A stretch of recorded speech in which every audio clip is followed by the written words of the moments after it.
Hey guys, welcome back to the channel. This is a story about what if Naruto, son of Captain Marvel.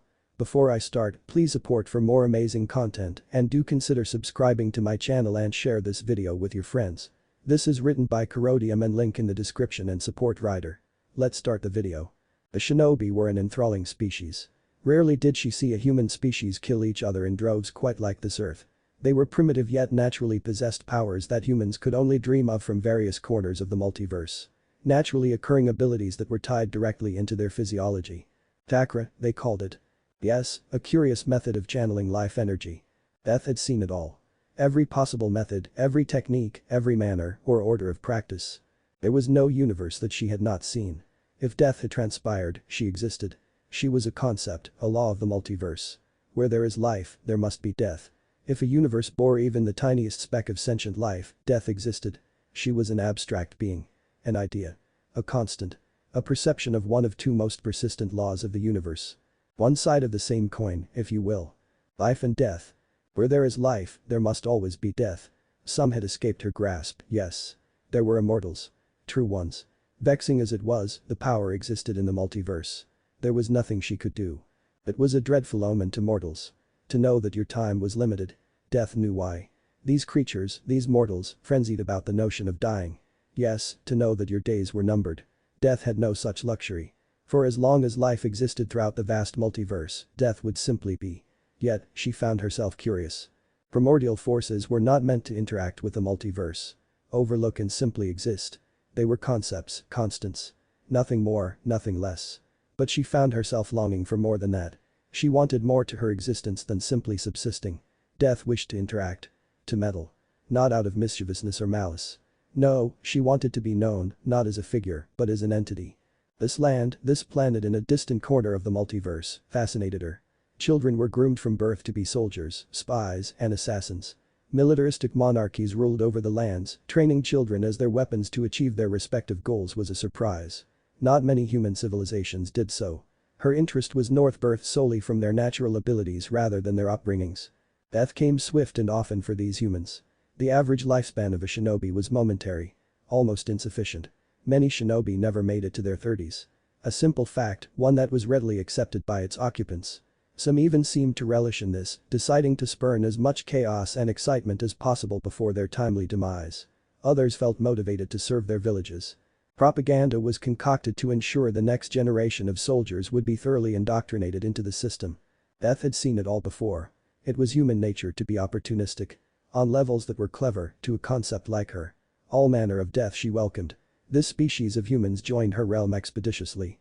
It was all middling to her, whether through disease, war, famine, murder or despair, which led to frequent suicide. Death was death. Even so, as she found herself looming over this boy, she found herself pensive in the face of contemplation. This boy, this squishy human with a tuft of blonde hair and birthmarks on his cheeks, was destined to be a weapon. His father and mother damned him when they summoned her. Summoning death, even an avatar, had consequences. This man, Minato Namikaze, recognized this and called her anyway. All to seal a mass of living, sentient energy into his child. Self-sacrifice was admirable to many. This man did this and more. He sacrificed his child's future knowingly. Even if he couldn't possibly fathom the specifics, he knew, in his heart, that his child would become a weapon. One unlike any other, yet similar to some. Death stared into this man's soul. She saw through him. He subjected his son to this fate out of foresight. This masked man posed a significant threat to frighten even him. He assumed that his child, one day, could grow to master this power. This vision was born out of necessity. Minato had to believe his spawn could defeat the masked man one day. Death could understand if Minato Namikaze only saw his son as a weapon, a tool to be used. That wasn't the case. He treasured his son, but his sense of duty overpowered his love. Which made his decision even more paradoxical. She reflected as she laid eyes on this child, time having all but stilled around her. Death ascertained his fate. An ostracized boy that failed to become embraced by the village that birthed him. Instead of aspiring to see it burn to feel its warmth, he becomes a figure so tremendous that it cannot help but embrace him as their champion. A curious boy, Death uttered. This one would be no stranger to suffering. Then why was she personally viewing this one? This mortal boy. What fascinated her so much? The clawed digit imperceptibly trailed down the baby's forehead until she reached the ink that besmirched his still red and puffy belly. Was it his fate? Or was it his species that interested her so? Beth wondered endlessly. Time halted as she deliberated her subsequent actions carefully. Perhaps this boy held within him the potential to live out her desires. Death yearned to connect. To interact and have her presence felt. Her ambition was infantile, just like the boy that lay inches from her grasp. Thanos, the mad titan, courted her. A man brave or foolish enough to court death. She was amused. This man had a will that was very rarely surpassed. He also held the ability to make use of that determination. The knowledge of how to proceed with his goals. He was a captivating man. She saw him as her opportunity to reach out. To grasp onto the universe and live, rather than solely remain as an idea. This boy, was he cut from the same cloth? Both Thanos and him they bore similarities. They both were introverts by nature. Only the latter presented this through extroverted actions. He was a quiet youth who only acted out to gain attention. To the boy, any attention was welcomed after spending his early childhood in solitude. These two were both born in societies that rejected them, deemed abnormal by forces outside their control. Despite their resemblances in their upbringing, they couldn't be more different. Thanos the Mad Titan was a man that chased her affection. He cared little about how many planets, civilizations, or the innumerable amount of lives he had to sacrifice. All as long as he received her affection. Plagued by an insatiable hunger for power, a trait he and this infant shared, he was determined to obtain any artifact, weapon, or tool to further his power. Although, these traits were ultimately surface ambitions. Thanos the Mad Titan was far more intricate than that. He hungered for her love, but he also desired to make the universe better. Mayhap this was the reason for her intrigue with him. He was a man conflicted by his nature and who he was shaped to be by his tortured past. This boy could have very well turned out like him. But instead, fate sought a separate existence, a dissimilar idea. The parallels drawn between the subject of her fascination were enough to interest her. However, the temptation of subverting fate engrossed her much more. Seduced by the idea and lured into inveiglement, Death chose. This boy's fate was her to determine. Death treasured that impression of autonomy. Time resumed, and the baby disappeared as if he was never there to begin with. She emerged elsewhere, in the distant macrocosm of existence. The Mad Titan rested on his throne. Mighty as it was, granite carefully carved and slivered to perfection, it looked every bit as meaningful he demanded as he demanded it to be. He expected nothing less. Thanos shifted in his seat, glimmering violet eyes sinking onto her bony form, then the child sleeping peacefully within her robe. The Black Order, she whispered to him. Just her voice enraptured him. Her words needn't even be uttered. He would do anything for her. She need not even ask. Should it welcome a new member? The Mad Titan never bothered to eye the slumbering newborn for more than a moment. If it is your will, it shall be, my mistress, he spoke respectfully and profoundly. It is, she said, her voice a whispery echo that Thanos cherished so intensely. He shall make a valued member in your search for the Infinity Stones. For he bears a power he knows not.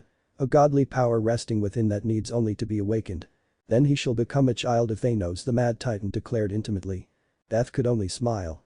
Human children were fragile, Thanos observed distastefully years later. One wrong move, too much pressure, and you would reduce their bodies to mush. Yet, this one proved durable. The boy could take an enormous amount of punishment and live on. Death refused to accept this boy into her realm. Thanos admired his perseverance. If this human had not been given to him by his mistress, he would have never spared him another indifferent glance. He was thankful to be blessed by her intervention. Proxima twirled her spear, ramming the butt of it into the child's stomach. He reeled over, puking his guts out. When he stopped his retching, the boy peeked up in time to see the lance whack him. He lay, sprawled out, clutching his chin. Panting, now laying in his vomit, Proxima circled him. Spear casually twisting in her grasp, she watched the boy struggle to stand. His wry arm quivered, his entire body trembling under strain. The boy? Thanos inquired softly. Ebony Maw, his most loyal servant and a valuable general over his army, bowed to his master. It had been a fleeting 4 years since Death had arrived with her gift. He is progressing faster than we anticipated, he answered, voice smooth and practiced. This was the first time Thanos had laid eyes on the boy since Death left him in his care. He wanted to see if he could survive the training. The Black Order, his children, would root out weakness. They would test his abilities and assess his worth. Thanos dared not question his mistress's rationale for relinquishing this boy to him. These years were spent idle. Thanos trusted his order to evaluate this boy's value. He learns much of what we teach after only seeing it once, said Ebony. Palm still carefully set on his chest, he reformed to his respectable height. Thanos stayed quiet as if he wasn't impressed. The boy, if pushed far enough, is capable of great rage and power for a human, his servant uttered softly. It is his pitiful body that is holding him back. Show me, Thanos ordered, his voice just as soft, but Ebony heeded the veiled threat in the deepness of his tone. Ebony bowed again. Proxima. The ferocious woman looked up from the debilitated child and across at her husband. Lord Thanos wishes to see the boy's power. She grinned horrifically, her blue skin stretching to accommodate her terrible smile. Proxima slammed her foot into his face just as he was beginning to rise. His cheek pressed down into the cold metal of his ship. His hands fruitlessly scratched the deck before finding her foot. This only made her press harder, electing a strangled gasp from him. Then, just when she was about to force his head through the ship, a red, bubbling appendage formed out of his tailbone and knocked her back a considerable distance away. Thanos watched curious of his head. The Titan's violet eyes glimmered as Proxima twirled her spear before throwing it. Ebony arose his hand, and the child's hand snapped out. An invisible force halted the spear. "You may let the spear fall, Ma. This is not my doing, sire." "No?" Thanos wanted to ask. That bubbling appendage flicked anxiously. The crimson in the boy's previous blue eyes simmered like a great blaze encapsulating a forest. He let out a roar too imposing to ever be from a child. Metal beneath him was peeled up by an invisible force, while smaller items were launched back. The deck itself was being stripped from the power he was releasing. Her staff was flung back. It rebounded off a distant wall. Proxima shielded her face as slivers of steel were hawked at her. Ebony went to restrain the child, intent on overpowering his telekinesis with his own. Only for Thanos to raise a calm hand. "Sire." Thanos said nothing, merely watching the boy scream as even more telekinetic energy burst off him. Ebony observed and finally understood. This child was releasing a paramount of raw energy. They were not dealing with a threat, but rather a test to witness the value of him. He thrashed at the ground, those whisker marks of his darkening, while fingers lengthened into claws. Another thunderous shriek and that tail lashed solicitously. An aura shrouded him, the same color and consistency as his tail. When the boy snapped to them, roaring, fangs forming, he glared at them with his red, slitted eyes. Without fear, only fury, he lunged at Thanos. The Mad Titan didn't blink. A simple wave of his hand, Ebony wrapped the boy in a telekinetic hold. He struggled against it, yelling, thrashing desperately as he swiped at them with his claws. Thanos leaned in, studying those red eyes. "Such hatred," he whispered. "Remember this feeling, child. Helplessness. Fear. Hatred. Memorize it all and draw power from it. Only those with the strongest of wills could ever think to oppose me. Come back to me in 1,000 years. Perhaps you will be a challenge then. I, alone, have looked into the darkened corners of your soul and know you for what you truly are." His lord's words coming to a halt, Ebony strangled the boy until that power around him vanished. The ocean of rough, uncontrolled telekinetic energy disappeared, as did his fangs, claws, and that peculiar aura around him. Slackening, his eyes rolled up in his skull and fell into oblivion. "The boy has shown promise to your liking, Lord Thanos?" Ebony Maw inquired humbly. "Yes," he answered, tone rumbling. "Continue to train him. His power will only grow as he does. Teach him to control it, lest you want this ship to crumble in the future." Of course. If his master wanted him to train this boy, he would do so. His dislike for this human child mattered little compared to his devotion to Thanos. Never in his long servitude to the Mad Titan had he failed him. This was but another task that preceded thousands of others. And when it was over, another 1,000 would come after. Ebony did not simply succeed in his orders, he superseded them with extreme prejudice. Father demanded him to spar with his sister. Naruto never met the woman, or girl, as he would come to see. She was a few years older than him. Perhaps by half a decade. Little more, little less, maybe. He could see the lithe muscle outlining her arms and legs in her training gear. She was an opposing height, comfortably resting at least 5 inches above him. Naruto had yet to hit any growth spurt since his 8th birthday. Not that he concerned himself about such trivial things. All that mattered was getting stronger and pleasing father. It was the only way to stay alive. The strongest will find a way to survive and the weakling shall perish. It is the law of the universe, father had said once after he failed to perform up to his standards. There was only one problem with his order. Naruto had never fought his sister before. Nor had he even met her. That's how gargantuan the sanctuary was. You could live there for over a decade and still never see half of it. More than 5 miles long in length and 1.5 miles in height, set with thousands of rooms, dozens of winding hallways, it was practically a never-ending labyrinth. It could house billions upon billions of soldiers. Thanos had given him the courtesy of teaching him about his siblings. He wanted him to be well prepared, he said. Naruto understood, now, as he stood across from her, that he had planned for this match for a while. Nevertheless, he never shied away from a fight. Any challenger, any warrior, he'd fight them with a smile. Not just out of the exhilaration he got while crossing blades with a worthy foe, but also eagerness to test his improved skill from his many hours of tireless training. Even fighting others was valuable training, he found. Instead of dreading fights, use them like training. Learn from them. Father regularly made him drill his killing techniques on some of his soldiers. The rabid humanoid creatures. These animals were incapable of thought or speech. The only thing they felt was fear. Father made sure they were well acquitted with feeling. It wasn't uncommon for Father to pit him against hordes of them. At first, he despised fighting for this singular reason. Constantly having to fight for his life, always having to fight for anything. His life, weapons, food, and even a safe place to lay his head when it was all over. No matter how minor, everything he owned was earned. As the years started clambering, Naruto started to understand. Father was cruel, yes, but he also was practical. He wouldn't torture him unless there was a reason. The training, tests, and the many trials, both of the mind and the body, were all for a purpose.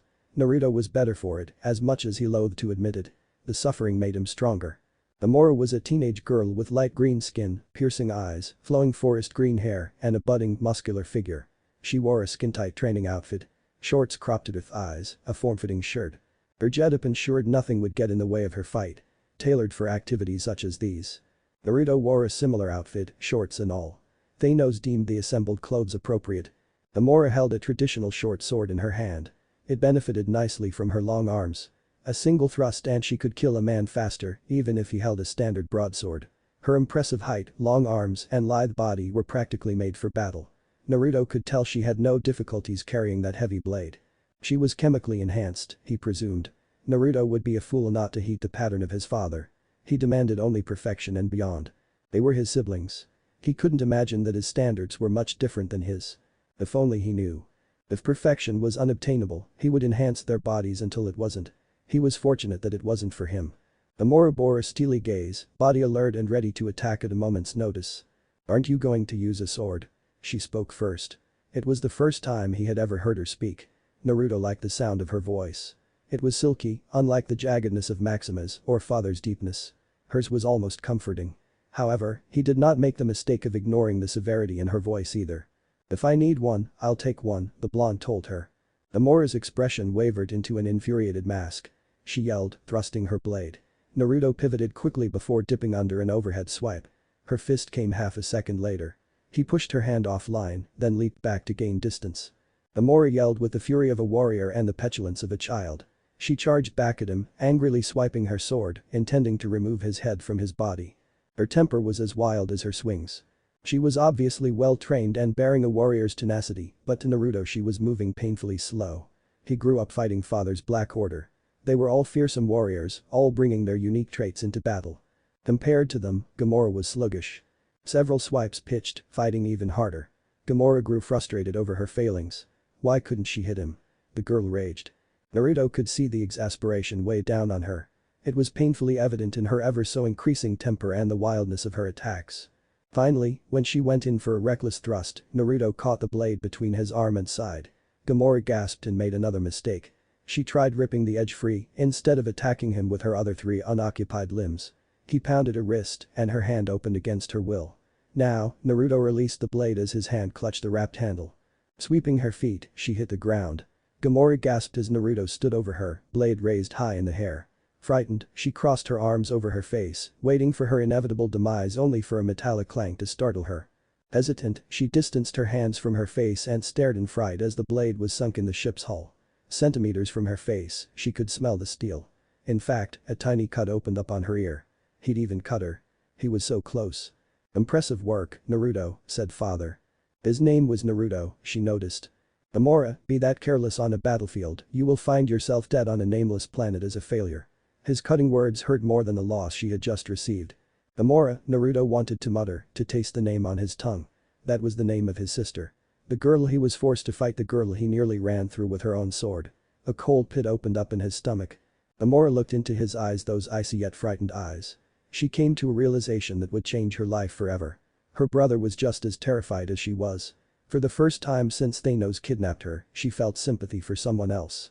12 years later, looking back at all the beatings he took at the hands of his father, Naruto couldn't have expected he'd wind up here. Earth was a pretty blue pearl teeming with life. Perhaps, too much life if Father's beliefs were anything to go off of. "Too many mouths, not enough to go around," he once said. Yes, it was a problem, but not one you solve with genocide. He was probably one of the only siblings that saw his father for who he really was. Thanos was not a prophet or a survivor. He was the Mad Titan. A battle-scarred hound that couldn't but slaughter everyone in his wake. It was his nature. It was who he was. A murdering, genocidal megalomaniac who was never satisfied. The latter of which went for everything. That monster was never satisfied with his power or his skills. No matter how sharp his dexterities developed, how much power he could summon, or even the people he killed at his command. Thanos was never satisfied. When he was younger, but a boy still, he sought his father's approval unremittingly. He trained harder than any of his siblings, he was far more ruthless than either of his sisters, and his skills were honed to a level they could only dream of. And to top it all off, Naruto had something they didn't. Natural power. Abilities he was born with. Gamora, Nebula, neither of them held such gifts. Yet, he still favored them over him. Naruto asked himself why many times over the years. At first, he sought to grow stronger and train even harder, despite his body being in a near constant state of deterioration due to the level of conditioning he was already undergoing. Father saw this. No, he was not his father. The Mad Titan noted his weakness. When his sisters were young, he had them cybernetically and chemically enhanced. Father saw their weakness too. He never saw the need to do the same for Naruto, as he was naturally more robust than either of them before he even turned 12. But he showed weakness in his overzealousness. Thanos ordered the same procedures done to him, only better. Those very enhancements wouldn't do much for him unless they were finer than the ones his sisters received. However, Thanos never did anything in half measures. If he wanted him to be enhanced, he would force him to get procedures done that would kill his sisters many times over. Thanos stated he was fortunate to have a degree of vitality few could match, coupled with a natural regeneration factor. There was a scarce material NTH metal, they called it. So rare that it made Euro look like petty gold. While not as durable, NTH metal still maintained fascinating and advantageous properties. Thanos had scientists graft NTH metal throughout his skeleton. He found through experiments that NTH metal bonded exceptionally well with bone. However, any lesser man who didn't boast such potent vitality or a regenerative healing factor would have perished. Naruto was fortunate to even survive, despite his qualities. But the payoffs were significant. His strength had been vastly increased, as had his bone density. The latter of which made them far more difficult to fracture. However, he also inherited the metal's gravity negation. Thanos wasn't sure he would, but he was delighted when he discovered that Naruto could lift approximately 40 times the weight he could normally. That number hadn't been litter before, either. It was the first time he had ever seen the Mad Titan look at him with gratification. It felt hollow, though. Naruto knew the rapture wasn't for him, but rather the procedure. The victory of surviving tasted like bitter ash in his mouth. He could fly like father could with his energy manipulation. Or, as they called it, Naruto couldn't keep up with all the terms. But that wasn't all. No, with NTH metal within him, he found that he could survive and flourish in all but genuinely inhospitable environments. He could sustain himself from the near-limitless cold of the sunless side of a planetoid to the lifeless recess of deep space. An ability that his father regularly found uses for. Finding a warrior capable of sustaining themselves in space without a bodysuit or respirator was rare. Which boosted his usefulness in his eyes. Naruto was silently relieved. The best method of survival was to be as valuable to father as possible. He learned what would happen if he wasn't useful. Covered by cloaking technology, he eyed Loki Laufeyson from afar. Father knew not of his presence on Earth. He overheard him speaking with the former son of Odin. Loki was to retrieve Space Stone, the humans never thought to take a glimpse of what was within the cube they called the Tesseract. When he heard the mention of the Space Stone, amongst the references to the Infinity Stones, Naruto knew he could not allow his father to obtain it. He had already received the Mind Stone, which had been weaponized into a scepter. Clever thinking to not only disguise the stone, but utilize it as a weapon. As he observed the machinations of a spiteful arrogant would-be god, he wasn't sure Loki knew what he was in possession of either. Laufeyson believed the scepter to be a mighty weapon. Nothing more, nothing less. Little did he know, it was harboring an Infinity Stone. Honestly, for a man who preached to be above humanity, he made the same mistake they had moments prior.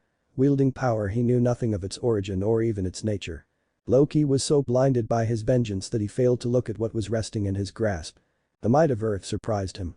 Yes, humanity was primitive. They were a young species, but they had champions. Powerful protectors united together to combat Loki. They saw the threat for what it was. A ruthless guardian who bore a weapon capable of bending minds. With how frenzied their actions became recently, it seems like they finally discerned Loki's endgame. He wished to lead the Chitauri to Earth. All for what? The spite is not brother. Naruto shook his head at the childishness of it all. Loki Laufeyson was willing to kill billions and present himself to the Mad Titan himself, begging for his assistance to conquer Earth. That was both incredibly moronic and short-sighted on his part, as well as plain sad. But, like everything else, father used this to his advantage. The frost giant could not see the obvious ploy he was falling into. He always used everything to his advantage. Thanos ordered Loki to retrieve the space stone, and in return, he would lend him the Chitauri and the scepter. Father likely wanted to witness the scepter in action to sample its abilities. Father was fond of testing his weapons, Naruto remarked, remembering his childhood vividly. The more he learned of Loki by studying him, the more he thought Loki had no idea of the power that rested in his palm. Naruto stared at the staff with repugnance. Infinity Stones, he thought bitingly.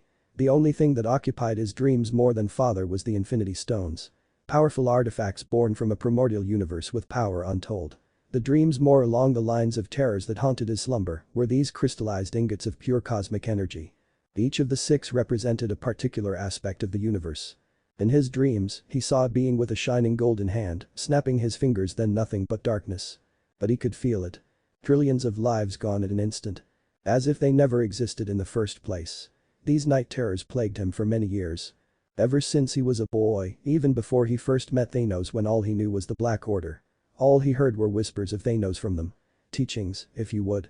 Those visions never made any sense until he discovered Father's ambitions. To claim each of the 6 Infinity Stones and wipe out half the universe. That was his only goal. Naruto hadn't known it then, but those 6 gems were the very same Infinity Stones that his father was obsessed over. He relentlessly searched the universe for them. Naruto had not seen anyone pursue anything so single-mindedly before.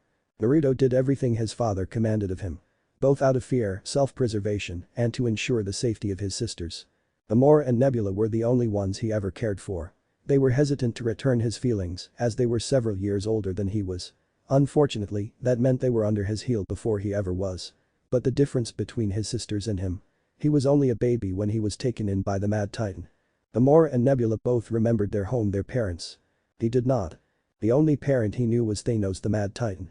Tony Stark streaked over New York City, moving as fast as he could, given the damage the Iron Man suit had suffered in the turbines.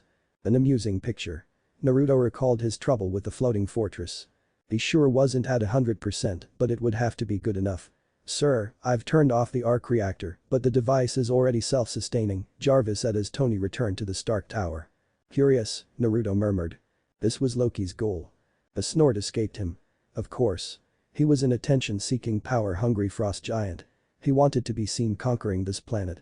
Loki aimed to enrage the humans and his not brother. Now on the top floor stood a machine, perhaps 8 feet tall. It was a rough cylinder with a focusing lens on the top and, below that, an enclosure confining the energies of the Tesseract. Dr. Eric Selvig stood scrutinizing it and tracking data on a computer screen. Shut it down, Dr. Selvig, Tony ordered. He drifted near the machine, hoping the astrophysicist wouldn't notice how his thrusters were hiccuping. He was having trouble maintaining consistent thrust. It's too late. Selvig cried. She can't be stopped now. She wants to show us something. A new universe. Okay, Tony mumbled. Clearly, Selvig was beyond reason. Tony blasted the machine with his repulsors, but it was surrounded by a force field of some kind. The reflected energy knocked him back and sent Selvig and his computer flying across the rooftop. The blonde shook his head as he remained invisible from their gaze. These people had no idea what they were doing. A little bit of energy, a speck of water compared to an entire ocean, was not enough to perforate that shielding. The Iron Man would have an easier time moving a planet. The barrier is pure energy, Jarvis said. It's imperishable. Yeah, I got that, Tony conveyed. Plan B. He glimpsed Loki on the walkway that led from the landing pad into the penthouse. Sir, the Mark 7 is not ready for deployment, Jarvis stated. Then skip the bells and whistles. We're on the clock. He sure couldn't take on Loki and the Chitauri, whatever they were, in the suit he was wearing. It was barely hanging together. He descended and walked down the curving pathway toward Loki as the automated disassembly machinery removed his suit. Loki turned and went inside to meet him. Tony entered on the balcony level of the penthouse. From below, just inside the balcony door, Loki welcomed him. Please tell me you're going to appeal to my humanity. Tony came down the stairs and lingered. Actually, I'm planning to threaten you. You should have left your armor on for that. Yeah, it's seen a bit of mileage, and you've got the glow stick of destiny, Tony spoke with a shrug. He unfurled a decanter and held it up. Would you like a drink? Naruto entered as well, trailing a healthy distance from Stark. His footsteps remained soundless, his presence so undetectable he may as well not have existed at all. Stalling me won't change anything, Loki said. No threatening. Tony assured him. No drink. Are you sure? I'm having one. He poured himself a glass and swirled it before taking a small sip. Loki watched, cautious and intrigued, trying to see what the human was planning. "The Chitauri are coming," he said as if speaking to a child. Considering the years Loki had lived for over 1,000, if Thanos' information was correct, which it always was, he was indeed a child compared to him. In age, at least. Nothing will change that. So what have I to fear? The Avengers, Tony declared. He kept his tone chatty, casual. An interesting approach, Naruto observed. That's what we call ourselves. We're sort of like a team. Earth's mightiest heroes type of thing. While he stoppered the decanter, he slipped a bracelet over his wrist. Naruto watched, now floating up into the air, observing from a bird's eye view. He was stalling, he mused. How would Loki handle this? Would his arrogance stab him in the back, just as his treacherous nature demanded him to do to others? The Avengers, Loki said, despising the word as it rolled off his tongue. Yes, I've met them. His tone of voice left no doubt that he was unimpressed. Yeah, takes us a while to get any traction. I'll give you that one, the human admitted as if he hadn't heard him. But let's do a headcount here. Your brother the demigod, a super soldier, a living legend who kind of lives up to the legend, a man with breathtaking anger management issues, a couple of master assassins and you, big fella, you've managed to piss off every single one of them. That was the plan, Loki enunciated with a grin. Not a great plan, Tony commented. When they come, and they will. Loki interrupted him. I have an army. We have a Hulk, Tony said unflinchingly. I thought the beast had wandered off, Loki stated mockingly. You're missing the point. He stabbed right back, tone sharper. There's no throne. There is no version of this where you come out on top. Maybe your army comes, and maybe it's too much for us, but it's all on you. Because if we can't protect the Earth, you can damn sure we'll avenge it. Browsing speech, Naruto admitted to himself. Yes, real enthralling. Too bad it was all a bunch of rubbish. Loki had a third of the Chitauri at his command. Human weaponry would be hilariously ineffective. On a small scale, to combat them in their streets, that is. Naruto noted that they did have bombs, explosives that harnessed nuclear energy. A relatively primitive power. One that many advanced civilizations abandoned thousands of years ago due to its volatility. If they wanted to have a chance against the Chitauri, they would have to launch nuke after nuke. Sure, they might win. But Earth would be in ruins by then. The battle would be won, not by the humans, but by Thanos. Thanos always won. Loki thought he was the master here. He wasn't. Loki couldn't be more wrong if he tried. That was the brilliance of Father. He manipulated this poor tortured soul into doing his bidding without ever lifting the scepter. He strolled up to Loki, and now the god closed the distance between them a little more. He had listened to Tony with a smile on his face, humoring him. How would your friends have time for me when they're so busy fighting you? But those last words, he tapped Tony on the chest with his scepter, just as he had with the human they called Hawkeye and Dr. Selvig and dozens of others. Nothing ensued. The arc reactor in Tony's chest countered the scepter's effect, the invisible blonde noted. Loki tried it again. This usually works. Well, performance issues. They're not uncommon. 1 in 4, actually. Even if I don't have that particular problem. Suddenly angry, Loki flung Tony to the floor. Jarvis, Tony murmured. Anytime now. Loki wrapped a hand around Tony's throat and lifted him to his feet. You will all fall before me, he hissed hatefully. Deploy, Tony choked. Deploy. Lifting Tony into the air, Loki threw him through the window and the balcony railing. Tony plunged, watching the street rush up at him with incredible speed. If Jarvis was right and the Mark 7 wasn't ready, his part in the fight would be over soon. But you could never count Tony Stark out. The bracelet on his wrist chirped and the Mark 7 armor burst out of a closet, rocketing down after Tony. Naruto boredly strolled out of the way as the armor jetted out of the tower. Keyed to the bracelet's homing signal, it reached him in midair. The armor flared up and built itself around his body while its creator descended. He engaged its thrusters less than 50 feet above the ground and with a big grin on his face, Tony rocketed back up. He reached the balcony and saw a very surprised Loki. There's one other person I forgot to mention, Tony expressed. His name is Phil. And he blew Loki across the room with a repulsor blast. Oh yes, riveting, Naruto cheered. Quite the comeback. He acknowledged the remarkable timing of that. He managed to outsmart and deceive the god of lies and trickery. Naruto didn't know if this was a sign of Tony Stark's cunning or Loki's ineptitude. As he considered it, this interaction only furthered his belief that Loki was a figurehead. It was pathetic, honestly. To have the power of an infinity stone at your grasp and a force so advanced that it made humans look like apes again in comparison, yet you still struggle. Loki's incompetence stunned him. What stunned him more was a sudden explosion of cosmic energy. Ever since he learned of his father's dream, Naruto decided to learn everything about them. But, of course, that meant knowing what cosmic energy felt like. Sensing it was complicated. Feeling it, however, was far more straightforward. The instant you feel it for the first time, that sensation stands engraved into your soul. There were only two words that could detail the sensation: euphoria and dread. They were opposites. Combine them, and that's a feeling that won't ever omit itself from memory. Naruto knew he wouldn't forget. Not ever.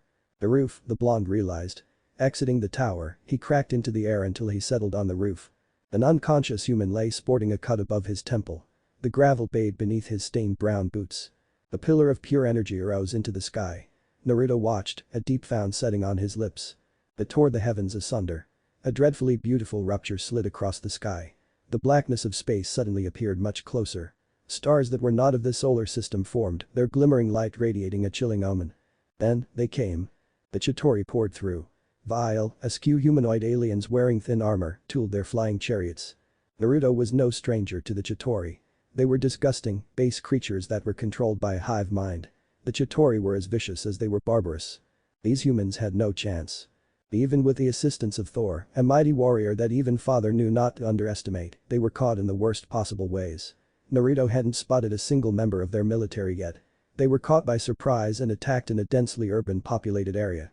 Loki was driving for maximum casualties within the first 24 hours. He didn't care about strategy. This was rage. Loki wanted the humans to suffer gruesome deaths and rule over their ashes. Naruto watched, breath bated before Stark shot up past the tower. He curved, eyeing the cubic form of the space stone hesitantly. These humans bore no chance of defeating the Chitauri. Even if they eliminated the threat of Loki, the army would still rain down. If Loki personally failed to retrieve the Tesseract for him, Thanos would merely have the Chitauri do it instead. A chill ran down his spine. If Thanos won here and now, he would possess 2 Infinity Stones. Space and mind. That would make him one of the most powerful beings in the universe. Finding the other 4 would be effortless. As would stripping the jewel off the corpse of whoever was guarding them. Thanos would win. He would wipe out half the universe, and there wouldn't be a damn thing that he could do to stop him. Naruto dipped his head ponderously. Flashes of nightmares winded him. The sounds of battle reached him soon enough, but they fell on deaf ears. Thanos would know of his treachery, he thought in response to his formulated plan. If the humans failed to repel the Chitauri and stop Loki, he would obtain the Space Stone. It didn't matter what happened after that. Victory was all but assured for Thanos. Owning the Mind Stone had been troubling enough. Without it, Thanos was already a frightfully strong warrior with the largest army in 2 galaxies. With the Mind Stone. Now, he was possibly up there as the most powerful in all of the galaxy. Include the Space Stone as well, and Naruto's chances of preventing Thanos from acquiring all 6 were impossible. No amount of training, enhancements, or time would ever bridge the gap between their power, should he hold 2 of the gems. Finally, as a river of flames tore through the horizon, he made his decision. Discarding his invisibility, he felt himself become weightless as he took to the skies. The nth metal smoldering within, his surroundings blurred as he slipped into flight. Tony Stark raced up to meet them. Somewhere he hoped not too far away the rest of the team was coming. It sure would be a long day if he had to take on the entire Chitauri invading force by himself in a suit that had never even been tested in the field. As quickly as he could, Tony blasted the Chitauri out of the air with repulsors and shoulder-mounted mini-missiles. Unfortunately, there were too many of them. They got past him and washed low over the streets of New York, firing wildly and destroying anything in their path. Including hundreds of civilians. Naruto deliberately approached the energy barrier safeguarding the portal generator. The Tesseract hovered in that dome of swirling energy. Holding a hand up, his nails sharpened into claws. Naruto dug his hand into the barrier and pulled. An immediate grimace found his face. He disregarded the pain, withdrawing some of the portal back. Only for it to snap shut. Naruto's back slammed into a generator with a pulse of cosmic power. The sound of his skin singing brought his glance to his charred palm. Slightly angling it, translucent vapor leaked off his skin before it began repairing itself. Removing the Tesseract from the barrier was impossible. Peering off the roof, he spotted a curious interaction. Thor dropped out of the sky to land on Tony's balcony. "Loki," he roared. "Turn off the Tesseract, or I'll destroy it." "You can't."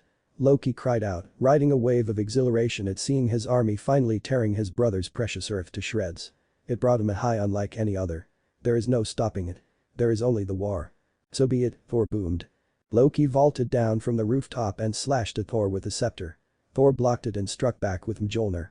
They battled with a fury that only brothers at war could feel, their combat tearing pieces away from the top of Stark Tower to fall onto the roofs of shorter buildings nearby. Naruto cocked his head, inquisitive gaze peering down at their squabble. These men boasted power few could ever imagine. One chose to protect a planet as unimportant as Earth and the other wanted to destroy it. Thor wasn't protecting Earth because he saw the necessity of it. No, this was emotion. Weak need to clutch onto something he believed to matter. And they claimed to be gods. All he saw were two children petulantly fighting over who could have the last piece of cake, all while the Chitauri troops mauled through the streets. The very planet Thor claimed to love. The city they called New York rapidly fell into chaos. Naruto glanced into the streets as riders scattered human limbs throughout the avenues as their blades tore their bodies.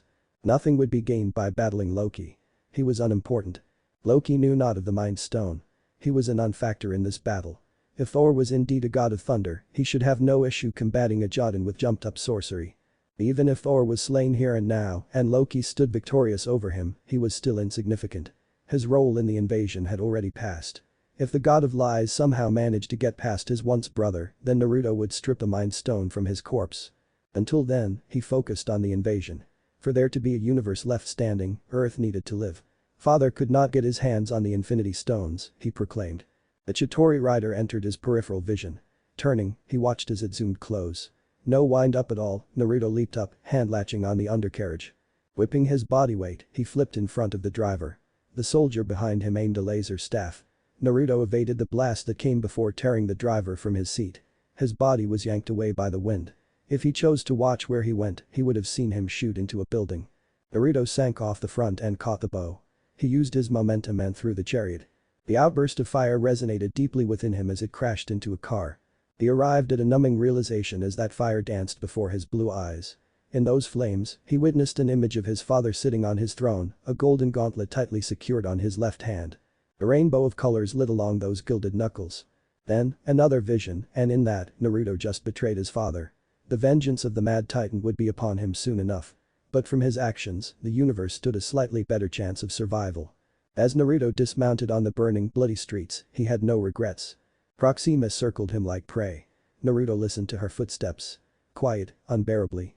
It was as if she was walking into the void itself. Not a single sound was made. Her feet practically glided across the deck. Naruto didn't just watch. He learned. It took her years to learn to step with such silence. He did it in seconds. Naruto watched once and copied her almost perfectly. It wasn't quite an exact copy, but rather a stellar imitation. He wasn't soundless as much as he was extremely quiet. That was his natural ability. He could learn any skill by only watching someone perform it once. It allowed him to become one of Thanos' most skilled before he turned 15. Trained since birth, he was exceptionally well trained. These skills he obtained were not perfectly mimicked.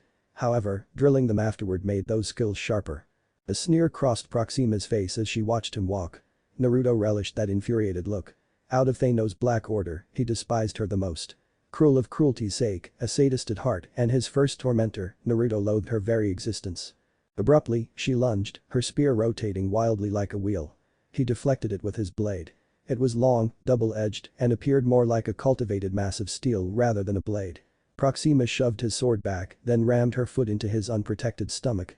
The sheer force from her boot winded him. He reclaimed his breath, reacting swiftly to her subsequent attacks. Backstep, sidestep. He avoided the first several slashes, then bent backward as a vertical oscillation nearly lobbed his head off. Proxima growled as her steps were no longer soundless. Naruto hid a grin. She was fallible. Dabbing the butt of his sword after swooping in close, she grimaced at the direct strike. Naruto saw another facilitating swing of her sword a mile away. He counted on it. An acrobatic leap later, he backflipped behind her. A swipe cut open a gash in her back. The outcry that followed was far from pleasant. There was no more grace in her movements. She whirled around, swinging her sword with a fury that knew no bounds. That meant she was no longer holding back. Naruto made the mistake of parrying one of her blows. The blade in his vibrated exceedingly. It felt as if his hands were going to melt off as they shook at such a violent speed. She smacked his sword away. It flew at blinding speeds, stabbing into the ship's hull, sinking several inches through the steel. The second strike put him on his back and the third nearly severed his head from his shoulders. Had he not forged another blade from his hand to counter it, it would have. Naruto stared in shock, meeting her astonished gaze. What? What did he just do? Proxima Midnight didn't care, however. She arsed her spear over her head, intending on lancing his heart in two. A cold voice stopped her short. Enough. Naruto was startled, her anger had vanished. She retracted her boot from his stomach and her spear inches from his chest. Taking several steps back, Proxima bowed to her master. Naruto swallowed, although he did not allow his fear to show. Not like she had. Proxima, just moments prior, appeared every bit as wrathful as he knew her to be. But the second the Mad Titan spoke, it was a man yanking on his dog's leash. It chilled him to see the power father wielded. This woman had nearly killed him. Easily, his self-deprecating conscience added unnecessarily. And yet, one severely spoke word uttered from him sent her reeling. Father may have been a bastard, but he was a powerful bastard. As Naruto stayed on the ground, horrified at his near death, clutching this new blade in his palm, he promised that would keep him alive for many years to come. Proxima Midnight, you will be the first whom I will kill. And your death will be the one I enjoy most. Right now, you are stronger than I am. One day, mark my words, I will end your miserable life, and I'll do it with a smile. But, until the time comes, I will savor every thought, every fantasy I have, for I will kill you within my thoughts in the most painful ways I can imagine. Come here, my child. Naruto heeded father's words. He scrambled to his feet and bowed. The welcoming heat of hatred swarmed his cold, dead heart.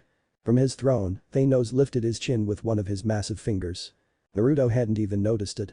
He was bleeding from his nose. You will do better, he told him, and Naruto found himself immediately nodding. Of course, father. A short measured pause. Naruto resisted the overwhelming urge to squirm under his crushing gaze. That blade, how did you create it? Naruto held it up. Father and son scrutinized it together. It was a short sword, a hair under 50 centimeters. It was painfully simplistic with a straight blade, a plain guard and handle, yet it almost had an eldritch appearance. Purely black, as if it had been forged out of obsidian. I don't know, father, he answered honestly, sounding as puzzled as he looked. Unbeknownst to them, Proxima Midnight glared intensely, her light blue skin wrinkling into a nasty scowl. Think, he ordered sternly, although not unkindly. Visualize. It came from you. You control your body. You commanded it to be created. How? He demanded. Naruto stopped himself short. I didn't want to die, he responded, hesitant. I was going to die, but I didn't want to. An instinctual response, he mused. Self-preservation. Yes, his son knew this feeling very well. You envisioned a blade. Not a guess, a statement. Cold, calculating, and surgical. You summoned your own sword. That power that swirls within you grows by the day. A swell of pride bubbled in Naruto's chest. Give me that blade. The blonde handed it over to him. Thanos traced his thumb along its edge, inspecting its sharpness. It pricked his skin but didn't do too much else. Summon another. No hesitance, Thanos coldly interjected. Do it, he demanded. And so, Naruto did. He wired his eyes shut, brows narrowing as he concentrated. Father mentioned that power was growing. He believed that this blade was created from the same power. If he was correct, all he had to do was pull on that power. It was a thread for him to draw on. Just as he was about to give up, a gasp left his body. He opened his eyes, and another short sword formed in his hand. It didn't form or assimilate. It just appeared. Again. Naruto focused. This time, it was easier. Not enough to make a difference, but he assembled another blade half a second quicker. Again, he found sweat gathering above his brow. Again. His two swords clunked to the metallic deck. When Naruto created the next one, he found himself breathing heavily. Thanos pretended not to notice. When he ordered him to continue, he did so with great reluctance.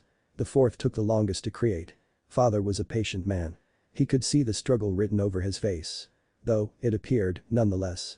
Naruto sunk to the deck, breath ragged. This ability of yours, Thanos drawled, sounding bored before snatching one of his fallen blades. Is like any other muscle. This one is new, untrained. Practice more. Master it until it becomes as easy as breathing.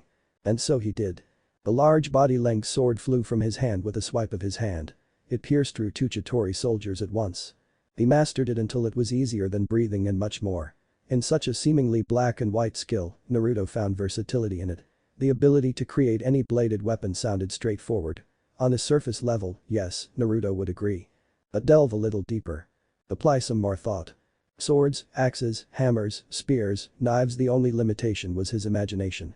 When most of his life was spent in his own head, pondering on ways to kill, his imagination expanded. This skill fit him like a fish in water. Naruto fell in love with it instantly. Able to materialize any melee weapon he could imagine was a massive boon. Yes, it drained his stamina severely, but he strengthened that muscle. Before he turned 18, he longer felt any sort of fatigue after summoning even 100 blades. However, Naruto didn't just use these blades for close combat. No, he learned how to channel this energy that simmered within him to fling knives outward like cannon. This was an attempt to expand upon his weaknesses. Naruto felt comfortable in close combat. Too comfortable, father had said. He needed a way to fight from afar. Blasters were out of the question. Naruto didn't like plasma rifles. They were fallible and, from his experience, clunky. Having one on your person at all times was inconvenient. It made him a larger target, which was never good. Launching these blades solved this issue. This ability was a blessing in many ways. It gave him so many options in combat. Unlimited weapons, an arsenal to choose from depending on what the situation required, and a solution to his weakness in ranged combat. Naruto was already extensively trained in every weapon known to the universe, which broadened his scope. It allowed him all of that, but it also gave him a stealthy guise. Even if one knew of his ability, they would be hard-pressed to know which weapon he would conjure, or if he would launch it from afar or attack up close. It made the word versatility sound unequipped to define it. The Quinjet was coming in hot. Clint Barton, the SHIELD agent Loki bent to his will, was at the controls, and Natasha Romanoff monitored the situation, which didn't look so good. She saw Iron Man zigzagging through the city and broke radio silence to let him know they were close. "Stark, we're on your 3, headed northeast," Natasha said. "What, did you stop for the drive-through? Swing up Park Avenue. I'm going to lay them out for you." A large group of Chitauri was right on Tony's tail. He angled north and then banked back around. The Chitauri followed, and the Quinjet caught them from the side, shooting many of them down with its belly-mounted cannon. "Sir, we have more incoming," Jarvis warned. "Fine. Let's keep 'em occupied," Tony said. The plane swung by Stark Tower, still firing as the Chitauri chariots came within range. Hawkeye saw Thor and Loki fighting. He gestured to the Black Widow. "Nat. I see them." Hawkeye brought the Quinjet around and slowed it to a near halt so she could target Loki, but before the Quinjet's gun locked in, Loki got off a bolt of energy from his scepter. It burst in the Quinjet's left wing engine, knocking the jet into a damaging downward spiral. Hawkeye's superb piloting skills kept them from crashing straight down and taking most of a building with them. Or was it? At Barton's confused stare, Natasha caught a glimpse of what slowed their descent. Or rather, who? To their astonishment, it was a blond man they almost mistook for Thor. Except his hair was shorter. They watched, too dumbfounded to move as he set down the Quinjet. It rumbled as it set down, and Natasha and Barton flooded down the ramp. They noted a very tall young man standing outside, glaring up at the sky blotted by Chitauri. "Not that we're not thankful for the save, but who are you?" The blonde never looked away from the sky as figures zoomed around, unleashing hell on New York. Natasha noticed his white-knuckled fists were almost obscured in that tattered brown coat. As she studied him more, she noted that he was quite handsome and wore what constituted as rags. A maroon top, matching pants, near knee-high boots, and boiled leather gloves extended to his forearms, Heimdall's outfit from Thor Ragnarok. "Hey, pal." Barton shouted, moving to grab him. What happened next shocked her. Faster than she could even blink, a hand found Barton's throat and was hefted into the air. The most startling thing about this? He hadn't even taken his eyes off the portal. "Don't presume to touch me," he warned him, undisturbed by his gagging or fruitless attempts to get free. Barton jumbled for an arrow and tried to drive it into his arm, only for the tip to snap like a twig. Immediately, Natasha had her gun drawn. "Let him go," she ordered calmly, calmer than she felt. This man just lifted Barton up like he was nothing but a paperweight. He was taller than any man she'd ever met. That alone did not unnerve her, however. It was shocking display of effortless power. He did as she told him. Barton collapsed and quickly got to his feet. "Try that again," the archer said, anger in his eyes. "I dare you. Save your rage for your enemies." "And you're not our enemy?" Natasha asked guardedly. This man did, after all, nearly choke Barton out. Not only that, but he was definitely enhanced in some manner. He took an arrow to the arm, and the arrow broke. But by a glance, she saw it hadn't even harmed his skin. "You're still breathing, are you not?" The cold words pushed Barton to growl, although a glare from Natasha forced him to settle down. This was not a fight they wanted to pick. The message was clear. "What the hell is your deal?"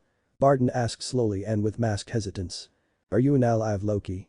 Naruto snorted at the Redeed's inquiry. "No," he answered. "Not anymore." "Not anymore? Explain, dipshit." The blonde remained quiet, those same fists clenched. "Answer. You owe us that much." "What you owe me is your lives," he said carelessly, eyeing the destruction the Chitauri wrought. This was hardly the first world he'd seen be turned to ashes. Many of Father's recent conquests involved the Black Order at the front lines. That included him. He was their leader, after all. "Questioning me will not bring you closer to protecting your planet." "You're alien," said the woman, catching on to the phrasing. He didn't dignify that with a response. When Barton opened his mouth, ready to make a retort, an energy beam streaked by their heads. Both of the humans ducked behind the Quinjet 4-over. Naruto finally turned his gaze from the sky and to the streets, where he saw half a fleet of riders come in for a drive-by. Natasha unloaded her Glocks into them, but her measly 9mm bullets bounced off their armor harmlessly. When she paused to reload, she saw him leap into the air as the riders flew overhead. He mounted one of their chariots, dispatching the driver and gunner, and threw long spears from his hand. They just appeared out of thin air. And when they collided with the flanking and pursuing chariots, they exploded. Natasha and Barton looked at one another. Not a single word was uttered. What was there to be said? They didn't even know what they saw. Much less what to say about it. Naruto controlled the chariot, taking him high in the sky. Flying further into another part of New York, the more northern edge, he saw another group of humans battling. However, unlike those two, these ones possessed gifts. Naruto ordered the chariot to take a nosedive. One man noted him. Thinking that he was Yatori, he fired a powerful red beam from his eyes. Naruto dismounted the chariot. It erupted into flames a moment later. He landed on one knee mere feet from the gathered group of humans. Without moving from his squat, he thrust his right hand out. A series of smaller blades fired from his palm, killing 6 soldiers in an instant. Turning, he aimed another enormous spear up, destroying 2 chariots and collateral as their flight patterns aligned momentarily. Naruto lastly stood and noticed the humans staring at him. The first that caught his notice was an astonishingly striking woman with hair the bright as fire itself and green eyes that imitated the glow of emeralds. Next was a rather tall, blue-furred male humanoid. Following was the opposite. He was short, almost embarrassingly so, yet he bore the most savage expression of them all. 3 metal claws bulged from his knuckles. Another woman floated by his side, matcha skin positively glowing, contrasting nicely with her pale white hair and matching eyes. Finally, it was the man that nearly struck him with those ocular beams. Naruto knew what an ocular blast looked like. He ought to. "Who are you?" the man asked. He wore a skin-tight suit marked by a yellow X, a strange mask that only covered the top half of his face, and a ruby visor. "My name is none of your concern," Naruto replied before another swarm of Yatori bombarded them. They came down from the sky probably having disembarked from their chariots. Unable to ask again, the group behind began fighting. Naruto ducked under a swipe of a laser lance. He formed 2 dual-sided battle axes. Within seconds, the dozen Yatori foolish enough to attack him lost their lives. 2 more climbed up to the highway they fought on. Naruto evaded a succession of lasers. They impacted a building behind him, causing rubble to cascade onto a lower street. The blonde swept the feet of that Yatori. He leaped at it and remembered his fight against Proxima. His battle axes shifted into a spear and lodged into its chest. The final Yatori screeched in a language he didn't understand. Naruto paid no mind to its babbling and wove his hand, sending it 100 feet back, sending it hurtling into a Bank of America. Naruto turned and chose to watch these humans engage in combat. He perceived a particular detail immediately. They worked as a team. Each of them had the other's back. Their work was far from flawless, but they all trusted one another, and it showed. The dark-skinned woman interested him right away. She wielded power to shape the weather. Such an ability was scarce. Clouds churned at her command, unleashing lightning bolts that smote some of the approaching foot soldiers. She whipped up gale force winds that knocked airborne Yatori off course. The man wearing the visor shot out an ocular blast, which killed some of the perplexed charioted Yatori. Naruto allowed his gaze to drift to the manlet as he viciously tore through several foot soldiers of his own. He tore them limb from limb with a grin on his face. Now, this was a human he wouldn't mind getting to know, Naruto mused with a hidden smirk. When the transient threat had passed, the visored man approached him.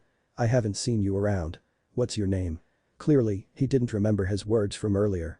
"You shouldn't waste time engaging in useless chatter," Naruto chastised. "Their army is only growing larger while you remain idle." "He's right," the Redeed said, concerned. "For every one that we kill, 5 more enter the portal. Be careful, they have a hive mind. I can't hear their individual thoughts. They are getting mental commands directly through a neural implant. Hear their thoughts." This woman was a telepath, he thought. "That's why they're so damn coordinated," the hairy manlet grumbled. The visored man frowned direly, addressing the matcha-skinned woman. "Storm, I want you to head up there and bottleneck the portal." The woman nodded and flew off. "Beast and Wolverine, you're going to fight them on the ground. Watch each other's back." The 2 feral men grunted in affirmative. Although, the manlet appeared annoyed at being ordered around. Marvel Girl Naruto barely withheld a snort at the ridiculous name. "You and I are going to evacuate and save as many people as we can." Naruto approved of his plan. It was painstakingly simplistic but held some solid strategic value. Until that is when he looked me. "You." He stopped him before he could get out another word. "I'm not yours to command," Naruto said, flying off, nearly shattering the sound barrier as he did so, leaving a group of confused defenders. Back at Stark Tower, Thor forced Loki's face to the destruction. Look at this madness. Thor shouted. You think this insanity will end with your rule? It's too late, Loki said, breathless. Thor thought he was beginning to understand what he had done. It's too late to stop it. No, Thor expressed. We can. Together. Loki looked him in the eye and jabbed a hidden knife into his side. Thor dropped to the ground, clutching the wound, wincing. Sentiment, Loki spat mockingly. Enraged, Thor yanked himself to his feet and battered Loki through a window. Then he lifted him and slammed him to the stone balcony. He was beyond talking now, and the god of lies knew he was in trouble. He looked to his scepter, but it was out of reach, so he rolled to the balcony's edge and allowed himself to dwindle. Thor hurried to the edge. Loki fell and landed on a blitzing chariot. Piloting it, he sped away, leaving Thor alone on top of Stark Tower. Captain Rogers got to the police lines. They were firing at the Chitauri and holding their ground. Regardless, they were clearly overwhelmed. Most of their vehicles had been ravaged by the impending army. They were steadily losing cover. Almost as fast as they were losing ground. He heard one of them say it would be an hour before the military could arrive. Steve felt his heart waver at that. Reinforcements would not be coming, it seems. Do they know what's going on here? A second cop retorted. The first cop looked up at a massive leviathan as it ascended into the air, spreading fear into everyone's hearts. Do we? Steve vaulted over a line of destroyed vehicles and landed on top of a taxi. The police pointed their guns at him, but he ignored them. You need men in these buildings. There are people inside, and they're going to be running right into the line of fire. You take them to the basements or through the subway. You keep them off the streets. I need a perimeter as far back as 39th. The sergeant looked at him like he'd just escaped from the loony bin. Why the hell should I take orders from you? Steve didn't have time to reason with them because, at that moment, Chitauri attacked. Their flyers swooped low and dropped ground troops close to the police line. In the same motion, Steve blocked a blast with his shield and batted away the closest Chitauri. He pivoted and brought the shield up to parry a spear thrust from another Chitauri, knocking it down with a single punch and then grabbing its spear. He slashed a third Chitauri down with the weapon. Without breaking stride, he lunged forward to grapple with a fourth and beat it into submission before throwing it back off the roof of the taxi. Not another word was said to Captain Rogers. The police sergeant started calling orders into his radio. I need men in those buildings, he said, pointing so all his officers could see. Lead the people down and away from the streets. We're going to set up a perimeter all the way down 39th Street. Black Widow Natasha Romanoff and Clint Barton defended their position valiantly. But despite their perseverance, they wouldn't be able to hold off the enemy for long. Sooner or later, they would run out of ammo. It took at least 4 shots of armor-piercing .45 seconds to down one of Sons of Bitches. She was burning through ammo quicker than the Chitauri were burning through troops. She was forced to abandon her Glocks, replacing them with a simple pair of modified M1911s. Just as they were about to get overrun by 3 squads, pincered from both sides, lightning cascaded down to their overpass. Every single Chitauri fried, Thor landed with a slight swing of his hammer. He looked wounded, tired and as angry as any of them had ever seen a man look. At that moment, Steve was glad he wasn't a Chitauri. And he was especially glad he wasn't Loki. So, what's the story upstairs? He asked. The power surrounding the cube is impenetrable, Thor said. Thor's right, Tony said as he zipped by overhead. You've got to deal with these guys. How do we do this? Natasha asked. As a team, Steve said.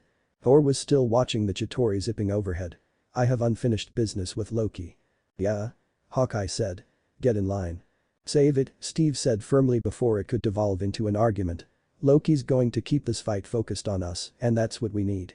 Otherwise, those things could run wild. We've got Stark up on top. He broke off as a motorcycle engine approached, idling down. Steve glanced over and saw the welcome sight of Bruce Banner. So, Bruce said. This all seems horrible. I've seen worse, the Black Widow said. He knew what she meant. Sorry.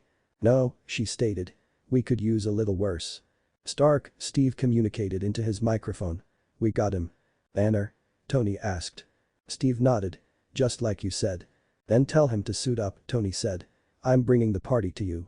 They saw Iron Man swoop around a corner to their north and right behind him, the gargantuan armored Leviathan, shattering the corner building as it made the turn in pursuit. I don't see how that's a party, Natasha sounded concerned.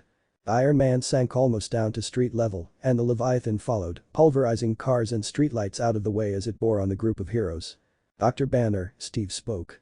Now might be a really good time for you to get angry. Bruce was already walking toward the Leviathan.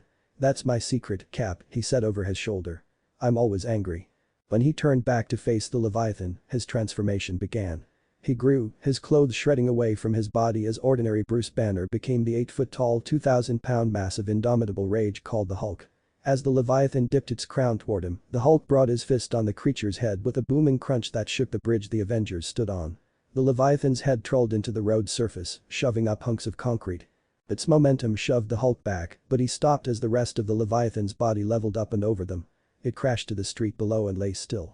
All over the city, the Chitauri stopped and screeched in sudden shock, as if they had never envisioned the great beast could be defeated. Not by pitiful humans, that is. The Avengers looked around. All 6 of them were together as a group for the first time in combat. Maybe the tide was beginning to turn, Steve thought. Then Natasha, looking up into the sky, said, "Guys." They all looked. More Chitauri poured through the portal and more Leviathans. What they had thought was the climactic battle had, in fact, just been the beginning. "Call it, Captain." "All right, listen up," Steve said. "Until we can close that portal, our priority's containment. Barton, I want you on that roof, eyes on everything. Call out patterns and strays. Stark, you got the perimeter. Anything gets more than 3 blocks out, you turn it back or turn it to ash." Hawkeye turned to Iron Man. "Want to give me a lift?" "Right," Iron Man said. He swathed an arm around Hawkeye's waist. "Better clench up, Legolas." He soared straight up to the rooftop Steve had pointed out and released Hawkeye prior to taking off to hold the border around Stark Tower. "Or," Steve went on, "you have to try to bottleneck that portal. Slow him down. You got the lightning. Light the bastards up." Thor swung Mjolnir in a tight circle and bolted off, smashing Chitauri out of his way as he rose higher against the New York City skyline. Steve turned to the Black Widow. "You and me, we stay here on the ground, keep the fighting here." She nodded affirmatively. On the ground, fighting beside Captain America, there were worse places to be in this battle. And, Hulk. The Hulk pivoted and glowered at Steve. Steve thought there was really only one order you could give the Hulk. One word. Smash. The Hulk bared his teeth, grinning, and leaped away. He hopped up the sides of nearby buildings, smashing Chitauri with single blows whenever he was in arm's reach of them. Then he jumped into the air and swatted their flyers down before charging off into the chaos. Thor reached the top of the Empire State Building and lifted Mjolnir. Just then, a woman floated by his side. Clouds gathered. The god of thunder wasn't the one who summoned them. Puzzled, he watched as lightning dispersed along with darkened nimbus clouds as bolts were directed to the portal. Thor grinned, unable to hide his excitement as he, too, channeled lightning. Only on a much larger scale. The lightning bolt that came was convoked from the might of Thor himself. It struck Mjolnir, turning the Empire State Building into a massive electrical conduit. Positively buzzing with electricity, Thor then absorbed that energy and redirected it to the portal. Thor let free all that power at once. Storm watched, awed, as hundreds of Chitauri were vanquished at the snap of a finger. Many of them exploded, tumbling from the sky, including several Leviathans that plunged to smash into buildings below. Storm always thought she was powerful. When left unchecked, no one could match her raw destructive capabilities. Clearly, she was wrong. Although, she didn't feel ashamed or inferior. This man was Thor, the god of thunder. She was just a mutant. A powerful mutant, but this was Thor. The real god of thunder. It was his domain. "Your power is impressive," he praised, smiling. "I did not know Midgardians were capable of commanding the weather. Mine may as well have been a speck compared to yours." 5 years ago, Thor might have grinned, abashed by the compliment. But, instead, he smiled politely. "I'm 1,500 years old. I've had plenty of practice." Thor chuckled. "Have no fear. I'm sure your power will only grow. What you are able to do, no other Midgardian has that power. Take pride in that." "I do," Storm expressed with every bit of pride she could manage. Giving another smile, Thor swung Mjolnir. Before he could fly off, he said, "We shall meet again, I hope." Like thunder itself, he was off. Naruto aviated further into the air, eyes scouring for targets. There was no shortage, but encountering a cluster worth his time took a few seconds. Nevertheless, his efforts were always repaid in the end. 4 squads of Chitauri abandoned their Leviathan, a massive beast he was very familiar with. When Naruto fought battles with the Chitauri, the Leviathans were always the most prominent targets. Still, with their highly steady armor and durable hide, they could take the punishment that increased attention brought. So he valued them in the battles. The foot soldiers he always saw as distractions. The Leviathans always seemed to be the ones that wrought the most destruction. Their flight, incredible size, and armor gave them a clear advantage against any air force. Naruto had seen it firsthand. These beasts were tremendously valuable on the battlefield. But they were not without their weaknesses. Naruto flew down and outstretched his hand. An invisible force seized the Chitauri soldiers hooked to a building. Their arms snapped to their sides. Naruto listened to the sounds of their armor crumbling into their bodies before that too folded. With a wave of his fingers and he sent their corpses into another band of foot soldiers. Their bodies dropped onto the streets, dead. However, he saved 2 of them. Naruto, without turning, hurled their corpses into a band of flyers, electing several explosions. They were all taken care of, but a third of their force. The sudden attack scared them enough for them to scamper away, retreating. Naruto sighted a roaring leviathan gliding to him. The blonde hurled a glance to his side, a fully populated building. The frightened gazes of the occupants rung within him as he looked back to the leviathan. Lips pursed, Naruto held his ground and pushed against the creature as it tried moving him back. Muscles strained, he yelled at the top of his lungs as he poured every bit of strength he could manage. The beast whined, its pace halted. Naruto panted, muscles painfully straining. However, he didn't relax. He wasn't so foolish to break when only half the fight was won. "Hey, need a hand?" Iron Man asked from behind, hovering in delayed flight. Just for half a second, he relinquished his control, only for him to move to the top of its head. Naruto pushed it down, and it plummeted. A deafening bang rang off. As loud as you'd expect to hear from a creature its size. Naruto dismounted it. Hand at his side, a substantially large sword formed. It pierced through the armor and into its skin. The bellow of agony that it released was nothing compared to the horror that came next. The blonde enlarged the blade while it was inserted. He hovered before pulling the edge across the underside, cleaving an immense tear in its stomach. Blood and guts glowed out. Naruto found its head. He sliced that in half too. Iron Man gaped, blinking slowly. "Got it? Don't mess with that guy." He took off into the air, looking to find another crew of targets. A few miles down the line, the X-Men went to work. Beast and Wolverine slashed through any aliens dumb enough to attack them on the streets. Although, they did struggle somewhat with the airborne threat. Storm continued to wreak havoc in the skies. Her ability to distort the skies on a whim made it incredibly challenging for the riders to pilot safely. She was most likely the only reason Wolverine and Beast managed to combat the threat on the ground without having to worry obscenely about the threat of the flying chariots. Jean Grey discerned trapped citizens with her blanketed telepathy. She would reach out and sense any nearby mines. After alerting Scott, the two would clear any fallen debris or objects before ushering them into safety. Several leagues away, on a separate section of the battlefield, Natasha Romanoff fended off some of her attackers. Her guns had been long since abandoned. No ammo speak of. They were but dead weight. Natasha tackled one of the Chitauri, yielding its laser lance for her to use. She killed it point blank, then turned on one knee, firing. The dart of vapory energy slammed into another. Natasha rammed the butt of it against another and hurled it over a railing. Aiming, she released 3 rapid shots, nailing the same quantity of Chitauri. Captain America surged behind her, deflecting an energy bolt aimed at her back. It bounced harmlessly from his shield. She watched as America's most righteous soldier flung his shield. It decapitated an alien. Rebounding off a bus, it retracted back into his waiting grasp. "Captain," the Black Widow said, panting, clutching her bleeding side, "none of this will mean a thing if we don't close that portal." "Our biggest guns couldn't touch it," he said. "Well, maybe it's not about guns," she suggested. Captain Rogers thought he knew what she was getting at. She was mighty good in close quarters, but one good look at her and he could see her stamina wavering. They were all tired, though. He didn't have time to worry about her well-being. He had to trust her. "If you want to get up there, you'll need a ride." She eyed a passing Chitauri flyer. "I can get a ride. I could use a boost, though." "Are you sure about this?" She looked up, gauging the distance and speed of an oncoming flyer. "Yeah. It's gonna be fun." She ran and skipped onto his shield. Captain America flung her into the air. She caught the bottom of the Chitauri craft and was gone, riding it out of sight. Natasha was having trouble shaking the last Chitauri pursuing her. When she glanced over her shoulder, she understood why. It was Loki. "Clint," she said, pulling her craft into a tight turn toward his position. He was still on the rooftop where Iron Man had dropped him, across the street from Stark Tower, and he was still picking Chitauri out of the sky with his extraordinary accuracy. "I got him," he stated. He lined up an arrow and let it fly.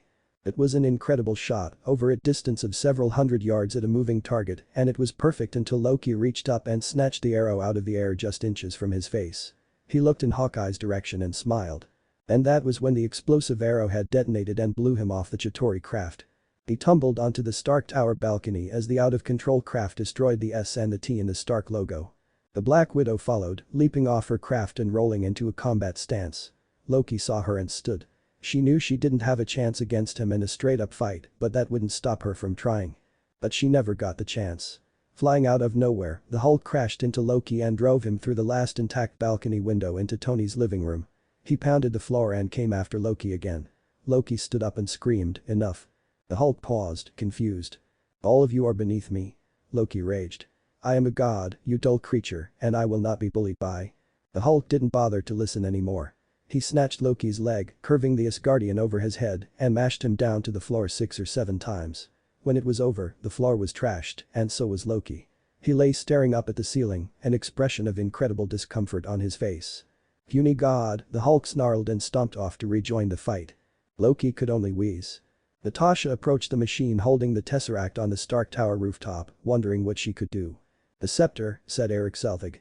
She looked over at him and saw that he was free of Loki's spell. How had that happened? She knew Iron Man had tried to destroy the machine. Maybe the explosion from his repulsors had shocked Selvig back to his senses, just like Hawkeye had been freed from Loki by a concussive blow to the head. "What about it?" she asked. "The energy. The Tesseract can't fight it." He was riddled with guilt. She could see it on his face. Again, just like Barton, both of them were suffering from the knowledge of what they had done under Loki's control. "It's not your fault." She knelt next to him. Natasha knew what it felt like to be manipulated, to be made into something you weren't. "You didn't know what you were doing." Selvig digested this and then said, "Actually, I think I did. I built in a safety to cut the power source." "Loki's scepter," she said, understanding. The scepter was given its power by the same source as the Tesseract. It could reach through the energy barrier. "Maybe it will close the portal," he stated and glanced down over the rooftop's edge to a lower floor. "And I'm looking right at it." Naruto landed beside the God of Thunder. Like Thanos, he was practically a wall of muscle. Bearing incredible power that went almost unmatched, Naruto enjoyed fighting by his side. Battling with or against powerful warriors always excited him. As Thor battered 2 more Chitauri with his hammer, he fired off a small row of lightning. Like bowling pins, a squadron of infantry was knocked aside. Turning, he faced him. "Odinson," Naruto acknowledged. "You know me?" Thor asked, surprised. "Of you," he corrected. "You're not of Midgard," he guessed, proving he wasn't as slow as everyone thought he was. "I'm not," Naruto said, killing another 4 soldiers with a short sword at close range. "Then what is your quarrel with Loki?" If he was not of Earth, then he was protecting this planet out of the goodness of his heart. No, the only other tangible possibility for this man's interference was that he had a feud with Loki. "I have no care for your brother. It's his other goal that warrants my attention," Naruto answered. He wasn't cold to Thor. No, unlike the other humans, Thor possessed power. Real power, and he came from a long line of warriors. True warriors. That meant something in his eyes. He respected him for that and his triumphs. "Other goal?" Thor inquired, confused. "Who do you think gave Loki the Chitauri? Or the scepter?" The blonde's question rattled him. He paused to consider it. Naruto decided to help him out. What artifact in the universe allows another person to bend a man's mind and launch projected energy blasts? "The Mind Stone," the answer came out of Thor's mouth against his command. His eyes widened in horror. All of his mother's lessons on the powerful artifacts came flooding back. "The Mad Titan," he whispered faintly, afraid to utter the man's name. Naruto couldn't blame him. "Wait, your choice of weapons, abilities, and knowledge." Thor's eyes glazed over with simmering blue electricity. "Herald of Darkness, member of the Black Order. Naruto, son of Thanos." His posture changed. Taking on an aggressive stance, the mighty Mjolnir charged powerfully. "You shall not touch an infinity gem." Naruto appeared the opposite of threatening. His short sword vanished, leaving his hands bare. "I fight against my father's forces and Loki his ally. If I were seeking an infinity stone for him, I would not be fighting for Earth's survival." Those calmly voiced words resonated within him.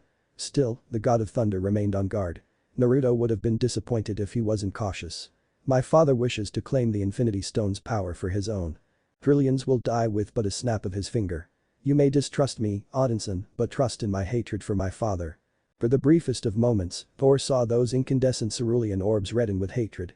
Sighing, he slumped, his hammer no longer aimed threateningly. "Why should I believe you?" Why should he? Naruto knew he shouldn't have felt offended or frustrated by his remark. On the contrary, it was right for him to be distrusting now that he knew who was standing before him. But he couldn't help the rising urgency or the anger in his chest. "I am a traitor now, do you understand?" Naruto almost growled. Thor held his reddening gaze without trepidation. "I betrayed my father. Do you know what the Mad Titan does to those that betray him?" "I do. My sister made that mistake. She is more machine than living now." Thor averted his eyes for a second at the mention of Thanos' cruelty.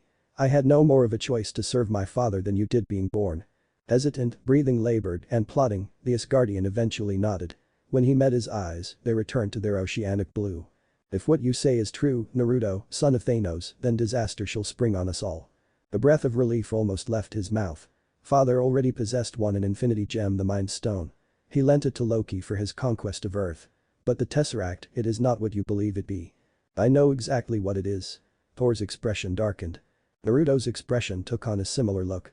Then you understand why I intervened. He hurled a blade into a nosy Chitauri soldier, ending its life. Father Thanos cannot get his hands on the Space Stone. With it in the Mind Stone, he would become unstoppable, Thor finished for him, weak. Naruto nodded with all the solemnity that ran through him. Thanos shall not obtain the Space Gem. You have my word, warrior. At Naruto's nod, he continued.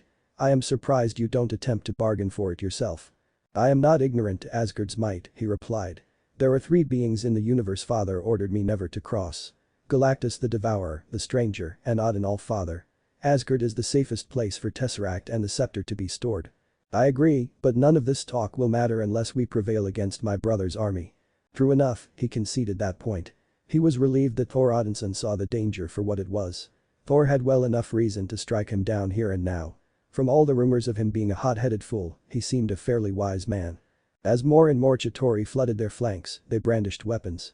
Naruto wielded his own bastardized version of what the humans called an Injado and a long double-edged spear. Meanwhile, the god of thunder readied Mjolnir. Thor Odinson, it is an honor to fight at your side.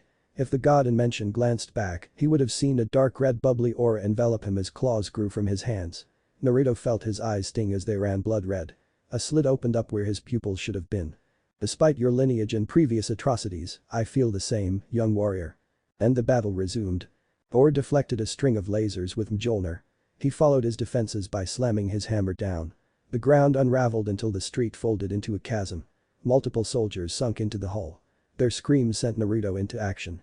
He allowed them to get close and began combating them. Naruto lunged, stabbing one with his spear, and then decapitated another as he swung his sword. Then, a brief show of telekinesis, he ordered his sword to hover in place and bound 2 more approaching Chitauri. He gave them a careless toss. They were flung hundreds of meters away. Thor released another bolt down at Naruto's side. The blonde copied his motions and telekinetically threw his sword into a rifleman that approached Thor. The 2 swapped sides, effortlessly falling into a grove as they attacked. Naruto commanded a nearby car over a small surge of approaching Chitauri. They were squished beneath the several-ton weight. Thor battered several with his hammer. He even assaulted them unarmed, proving his skill. While Naruto attacked with grace, speed, and agility, Thor abused that brute strength he was born with and a surprising amount of suddenness and speed. When another Leviathan swarmed in, Naruto immediately grabbed it with a telekinetic hold with one hand while unleashing a wave of swords simultaneously in the other. Those blades pierced the sky but did little else. They weren't thrown to kill it, though. No, it was a setup, and the Asgardian saw it instantly. Thor discharged one final blast of lightning, everything that he had left. It clashed down the Leviathan's back, dealing significant damage. However, what really killed it were the swords stabbed into its neck and face. They vibrated savagely before exploding violently, showering the beast's insides with electrically charged shrapnel. When its multi-ton body landed, skidding to a stop only a few feet away, its head twisted awkwardly. It didn't take a genius to see that it was dead. Alone on a barren, withered battlefield, Thor and Naruto stood. The 2 blonde warriors caked with blood, some their own, most the enemy's dust, grime, and sweat. They couldn't have felt more at peace. Naruto found more in common with the Prince of Asgard than he admitted. On the rooftop, Natasha had the scepter. She pushed the tip against the energy barrier protecting the portal generator. It went through slowly. I can close it, she said, hoping she could be heard over the wash of electromagnetic energy from the barrier. Can anybody copy? I can shut the portal down. Do it. Captain America replied immediately. But as she leaned on the scepter to push it the rest of the way through to the Tesseract itself, Iron Man broke in. No, wait. Stark, these things are still coming. Cap argued. I got a new coming in, Tony answered. It's going to blow in less than a minute and I know just where to put it. Natasha looked around. She couldn't see Tony. No, there he was, far away to the south, the contrail of his boot thrusters leading away from the battle. A nuke, she thought. Fury wouldn't have done that. The only people on Earth who would turn Manhattan into a radioactive crater other than various terrorist groups and lunatic supervillains were the World Security Council. They had to be behind this. Natasha felt her heart tighten. Down on the ground, Captain America had rejoined Thor. While initially surprised by seeing someone he hadn't known, he couldn't question it. He looked just dirtied and bloodied as the rest of them. However, he wasn't the only new one. A small group of individuals introduced themselves. Two women, both extraordinarily beautiful, a short man with a hell of a beard that Steve felt like he knew from somewhere, and a literal man creature with the bluest fur Steve had ever laid eyes on, and finally, someone that looked somewhat normal. Save for the weird visor. And again, he was dressed in a spangly outfit, so he didn't have much room to complain. Hesitant, Steve touched his ear. "Stark, you know that's a one-way trip." He received no answer in return as Iron Man sailed into the portal, carrying one of those nukes Naruto had been thinking of earlier. They saw the explosion through the portal, brilliant as a new sun. There was no way Stark could have survived that, Naruto thought. He was mortal a human. And he just had 50 megatons blow up in his face in the vacuum of space. On the streets of New York, the Chitauri fell to the ground as if they had been switched off. Every single one of them. Even the remaining Leviathan sagged and crashed to earth. Nuke had done its job. Naruto hadn't even known there was one coming. Although, he should have figured. Of course, the humans would fire a nuke into a heavily populated city, he remarked distastefully. "Close it," Steve Rogers said. There was nothing they could do for Tony now. Natasha leaned in and touched the tip of Loki's scepter to the tesseract. The beam of energy holding the portal open twinkled out and the portal began to collapse. All the Avengers watched, knowing they had lost one of their own. Then, at the last minute, before the portal winked out of existence, the minuscule form of Iron Man fell through it back into the sky. "Son of a bitch," Steve said, amazed. But soon, they could tell something wasn't right. "He's not slowing down," Thor said. He started to swing Mjolnir to fly up and intercept Tony before he could hit the ground at terminal velocity. He never got the chance because the Hulk came leaping into view. He caught Iron Man, and his momentum carried him all the way across to the building across the street. Using one hand to slow himself, he slid down the building's facade to the street. When they came to rest, the Hulk dropped Iron Man on the ground and bent over him. Thor and Steve came running, the other group at their heels. Naruto remained behind, watching from afar. "Is he breathing?" Steve asked. Thor ripped the face mask off the Iron Man armor. Tony didn't move. His miniature arc reactor went dark. "He is alive," Jean Grey, the Redeemed, answered, getting looks from the Avengers. Even the Beast, Hulk, looked worried. "I am a telepath," she said as if that explained everything. "His brain is still active. I can wake him if you want." "Please," Steve said politely. He remembered seeing her and her group around once or twice in the battle. They fought just as hard as any of them. But for now, they earned his trust. The woman knelt to Tony. Naruto watched, interested. A single touch to his forehead and he snapped up, gasping. "What? What just happened? Please tell me nobody kissed me." Steve cracked a smile, as did everyone else. Even in a moment like this, Tony had to make a joke. "Although looking at you, I wouldn't have minded." Jean Grey had the decency to blush. "We won," was all Steve could say. "All right," Tony spoke. He had started to sit up, only to wince as his back cramped him. Tony wisely lay back down. "Yay. All right. Good job, guys." Until he caught notice of the telepath again. "And wow, you are gorgeous." She smiled at his words. "Romanoff." He tapped his ear, trying to engage his earpiece. "I think I found your sexier, Redeemed sister." Naruto hefted out a sigh, eyeing the fallen Leviathan. There was a small degree of sadness he felt. Not for the Chitauri, but rather how it all turned out. As horrible as it sounded, he was satisfied working under his father. Committing awful crimes, killing, warring. Naruto was used to it. It was even fun, all the fighting. Father showed him war when he was only 4. He quickly learned the laws of the universe. At first, Naruto sought peace.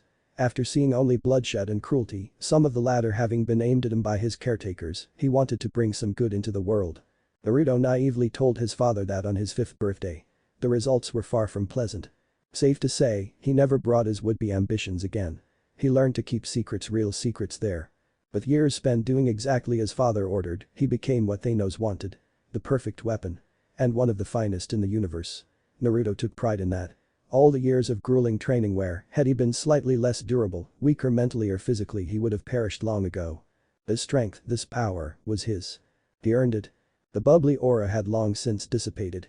Tired and jaded from having seen yet another war, he sat on the devastated hood of a taxi. Naruto mulled over bloodied and dirty hands, contemplative. A forlorn glance up to where the portal had once been, he sighed. Naruto had won the battle, but he had just started a war with the man that never lost. The man that had taught him everything he knew, the mad titan who courted death. As Naruto took in the disturbingly familiar devastation around him, he hung his head and drifted off into anguished reflection. Another planet that suffered at father's hands. He hoped that it would be the last. Naruto knew otherwise. Naruto remembered very clearly when he became aware of what he was to his father. It was pouring that night and Naruto's fourth name day had only just passed and the downpour was so oppressive he had trouble opening his eyes under its weight. The hard raindrops beat down mercilessly on his tiny body. Standing beside him, father offered no tenderness or assistance. "What is this?" Naruto asked whisperingly, unable to remove his eyes from the desolation. "This is war." Father's robust, unrelenting voice drove through the holler of harsh rain right into his anxiously beating heart. War. This was war. Bodies bestered as far as the eye could see. Buildings toppled, body parts strewed helplessly, and numerous morsels of fire managed to escape the downpour. Rain churned with the blood on the battlefield, filling his sensitive nose with the awful scent of mud and iron. Naruto never hated his senses more than he did now. Bodies, bodies, bodies. It's all he could see. Mountains of dead bodies stretched across the horizon. And not a single one at peace. Instead, the corpses had hardened, with faces contorted in agony. Their blank eyes stared in a vague direction. Naruto could see their various wounds. Some were in one piece. Others were not so fortunate. They all died defending their homes. Naruto was an intelligent child. He knew this. These men were soldiers. But some did not take on the appearance of soldiers. A few looked like innocuous farmers or merchants. They posed no threat. None of them had weapons in their hands. They were unarmed and on threat. Yet, they joined the soldiers in death, nonetheless. "Let this be a lesson for you," father's rigid words shook him. Naruto stayed still and persevered. If he felt comfortable, the tears would come spilling out. These were not tears out of frightfulness or misery.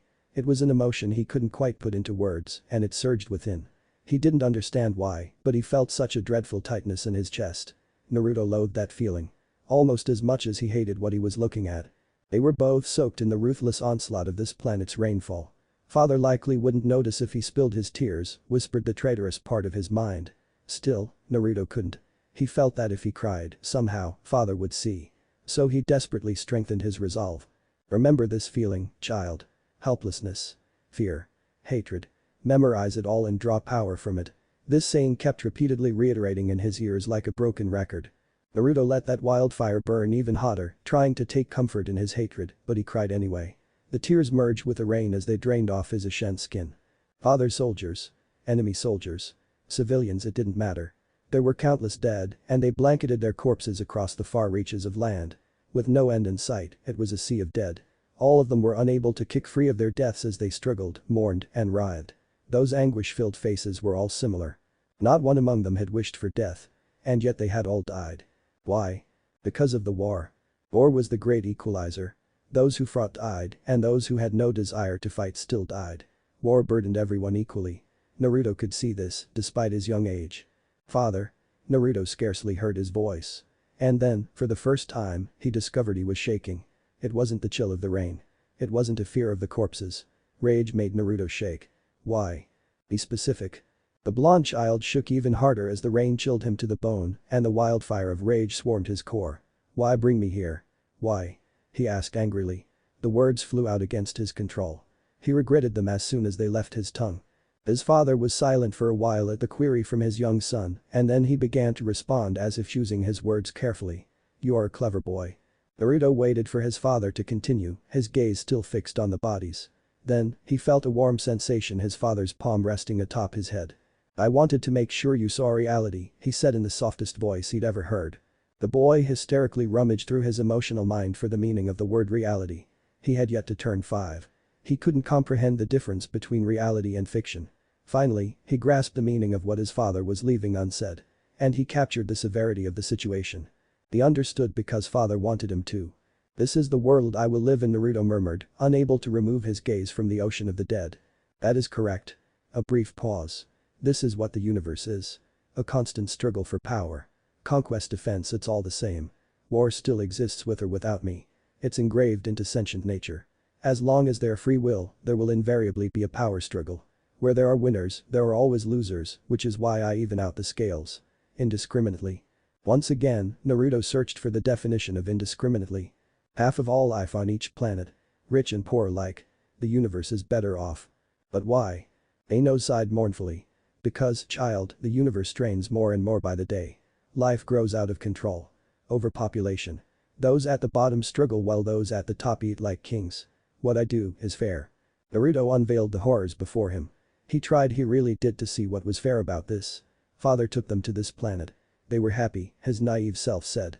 And then father gave the order. Within the first hour, thousands had perished. Half of all life on this cursed planet had been extinguished before the next sunrise. All while he watched, helpless to do anything but be a witness to it all. Such was the fate of the Colossians. None of this was fair. Naruto raged. But he never forgot that day, nor his father's words. They were seared into his mind. Another war. As Naruto scoped the ruin around him with pained indifference, he thought about that day. No matter how many years passed, he would never forget it. Every word said, his father's facial expression when he asked, "Why?" Or the smell of thousands of dead men, women, and children made in the frigid rain. How many would this make? Naruto questioned idly, disguising his apathy with disinterest. The blonde never received an answer. 100, maybe. 1,000. He proposed. Look at so many similar things, and they begin to blend together as time passes. Naruto memorized every battle, every war, every struggle. But sometimes, they just blurred together into convoluted messes. Fighting, surviving, that was all he knew. It was expected of him. But this was different. He never rebelled against father before. Not after what he did to Nebula. He could still hear her screams as he removed the parts that made her her. Any thought of rebellion had been squashed right then and there. There were times he wondered if he did that to remind him that revolting was futile. But he didn't plan this. Rebelling came at a whim. The impulse was too strong to resist. For a good reason, however. Naruto stayed behind as the group of Avengers, or as Stark called them, traveled to his tower. Loki had only recently mended himself enough to escape the breach in the floor. He hauled himself painfully to the front door. He'd never been so severely damaged by a mortal before. Healing would not come easily. He would, nevertheless, heal, and then he would enact his vengeance. Even though the Tesseract had been lost and the portal had fallen. Regardless of the fact that his Shitori army had been annihilated, Loki would prove to the so-called Avengers that opposing him was a mistake. He would crush their opposition with gleeful zeal. He rolled over when he heard a disturbance behind him. They just stood there. All of them. Even those he'd assumed were no longer alive. Thor, Iron Man, Hawkeye, Captain America, Hulk, and the Black Widow. Loki sighed. If it's all the same to you, I'll have that drink now. He was calm, placid, even. Until he saw a figure lingering behind them.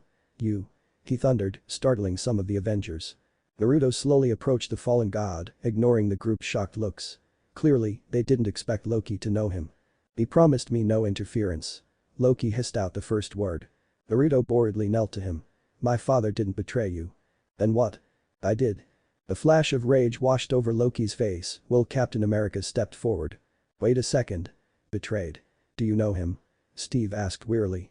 Unlike the rest of the Avengers, he at least met them before the battle commenced. This man showed up out of nowhere, similarly to the other group. I do, he answered. How? It was Clint Barton that growled this out. How do you know this rotten bastard? Naruto spared him a glance. Seems like he's still angry about earlier. Either that, or he was touchy for having his mind bent and reformed to Loki's preference. On some level, Naruto sympathized. He knew what it was like to be changed by someone else to fit their desires. Oh? You don't know. Loki grinned sickeningly, seizing a chance to reclaim some semblance of control, some influence. And here I thought you humans had finally learned. But it seems like you'll always be dull apes. What is he talking about? Steve Rogers demanded. Better start speaking up unless you want to be occupying a cell next to Rock of Ages here. Wait, it is not what you think, Thor, surprisingly, tried to speak out in his favor. The blonde privately thanked the god of thunder for that. Naruto snorted, the least bit intimidated by their little show. Do you think I just got an army from nowhere? Loki cackled, enjoying their idiocy. I'm good, but I'm not that good. The army? Natasha whispered, confused. Oh yes, he turned his attention to her. The grin that threatened to spill off his face made Natasha want to shiver. His father gave me the army. In return, I would raise Earth for him. Loki once again laughed at the confusion and turmoil written all over their faces. What's his name? Tony demanded to know, his voice dire as a slight tremble shook him. Thanos, he said, smiling hideously. Thanos the Mad Titan. Tony immediately grabbed onto Naruto. The blood, unconcerned, looked to his arm and then his eyes. Remove your hand. I'm thinking about removing a couple more things, the billionaire snarled. What's stopping me from sending you to meet your maker? Naruto rolled his eyes and effortlessly detached Tony's armored grasp from his shoulder. Besides the fact that I am your best chance of survival. Disinterested in their baleful glares, Naruto strolled over to the patio. Hands conjoined behind his back, he overlooked the destruction. His saddened reflection stared at him. Thanos is my father. There was no use hiding that. Ask yourself this, Stark. Why are you alive? Iron Man hardly blinked. If you think threatening us will make this go away, you've got another thing common, pal, Clint Barton swore. This was not a threat, Thor said, drawing some of their glares to him. He betrayed his father, assisted us in battle. I watched him fight. I know this man by reputation. If he wanted any of you dead, you would not be breathing. That still doesn't answer why he's here, Steve Rogers pointed out. I'm here because I do not want to see my father destroy half the universe. Their attentions apt back to him. I've seen worlds much like this one ravaged by my father's mercy. You all believe you know everything there is to know, but none of you can fathom what will happen if my father realizes his goal. And that is? Natasha probed quietly. Naruto snapped his fingers. Half of all life in the universe gone. The wave of his hand tore the scepter from Natasha's grasp and into his own. He dimly heard the sounds of guns cocking and a light whir from Tony Stark's repulsor. Then, he shattered the scepter and the jewel inside. Loki stared in shock as an Aurelian yellow stone now hovered in the blonde's palm. An infinity gem, he murmured breathlessly. I held an infinity gem. The words fell onto his ears, but he still refused to believe it. You held a weapon that utilized an infinity stone, Naruto corrected him. Had you wielded its full might, your body would have combusted spontaneously under its power. Okay, time out, said Tony. The hell is an infinity stone? They're ingots comprised of pure cosmic energy, Thor explained.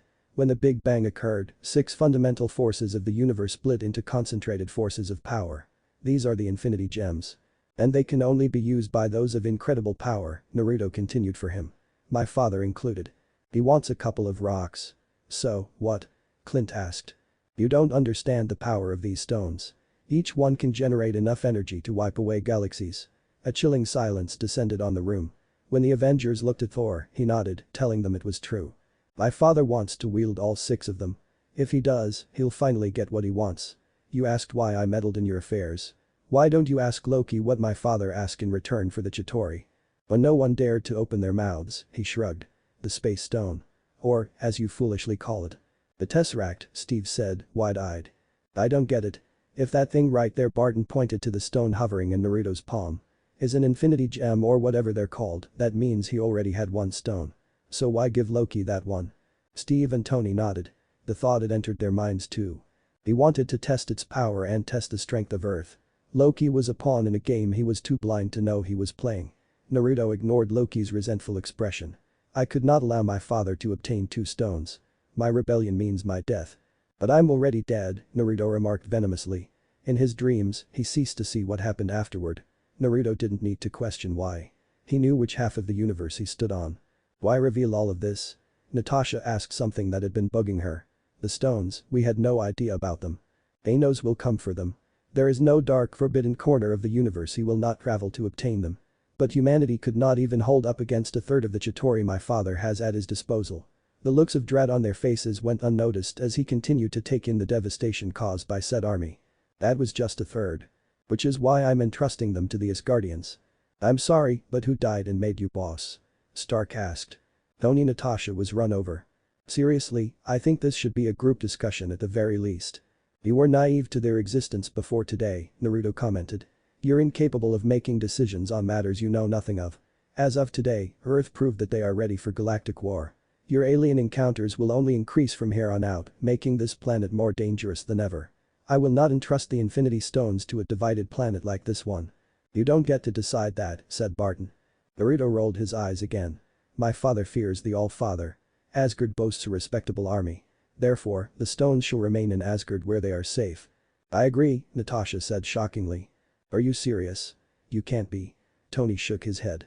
Natasha Hawkeye trailed off.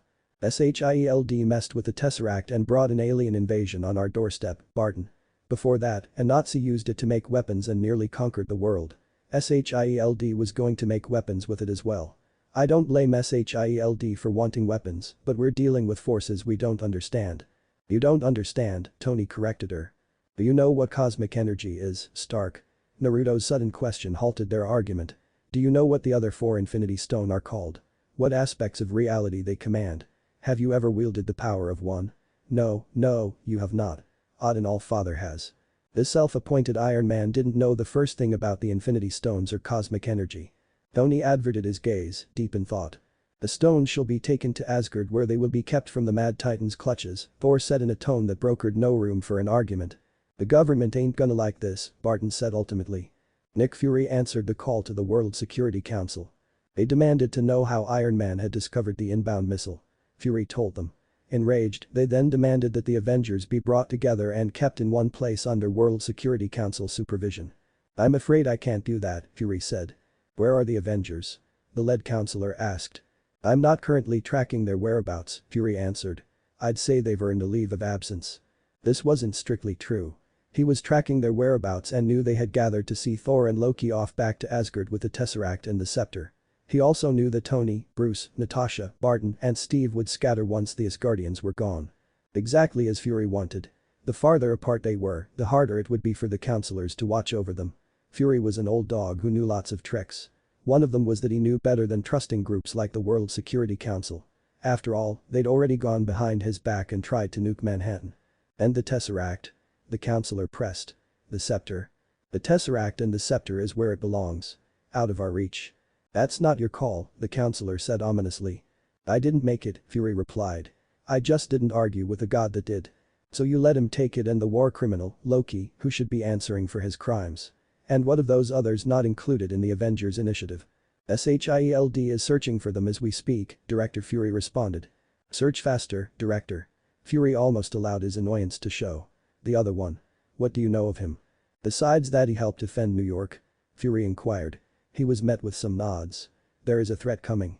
One that we all need to be ready for. I suggest that you all buckle up, councilmen and councilwoman. What I am about to tell you, none of you will like." When the World Infinity Stone left his mouth afterward, the room sunk into pandemonium. Right before Thor and Loki gripped the handles of a cylindrical case holding the Tesseract, the God of Thunder turned to Naruto. "Are you sure you do wish to accompany me to Asgard?" Thor offered hospitality and protection from the Mad Titan. Naruto would be lying if he said he wasn't tempted. Even thousands of light years away, here on Earth, he couldn't but be afraid of him. "No," he said eventually, masking his discomfort. "There are things I must do," he let out a heavy breath. "There are still 4 more Infinity Stones out there. You're going to attempt to find them before Thanos does." "It is my aim," Naruto confirmed. "But without my father's chain around my neck I have to find out who I am in this universe." "Then I am afraid we won't see each other for quite some time," Thor said knowingly. Self-reflection and soul searches could take many years. He ought to know. It had been nearly 2 years since the All-Father had banished him, and he was still searching for the answer to the same question he landed on Midgard with. "Who am I?" "I'm afraid not." Naruto ignored Loki's irritation at their discussion. "But when the time is right, I feel fate may bring us together again. On a field fighting a glorious battle, I hope," he remarked with a grin. "I wish you good fortune on your quests." "And you as well, Thor Odinson." A small handshake later, Thor and Loki grasped the cylindrical case holding the Tesseract. In a blue flash, both vanished. They used the Tesseract's power to return to Asgard. Naruto heard that the Bifrost was shattered disabled somehow. He thought it was rubbish. Seeing their need for the Tesseract proved him wrong.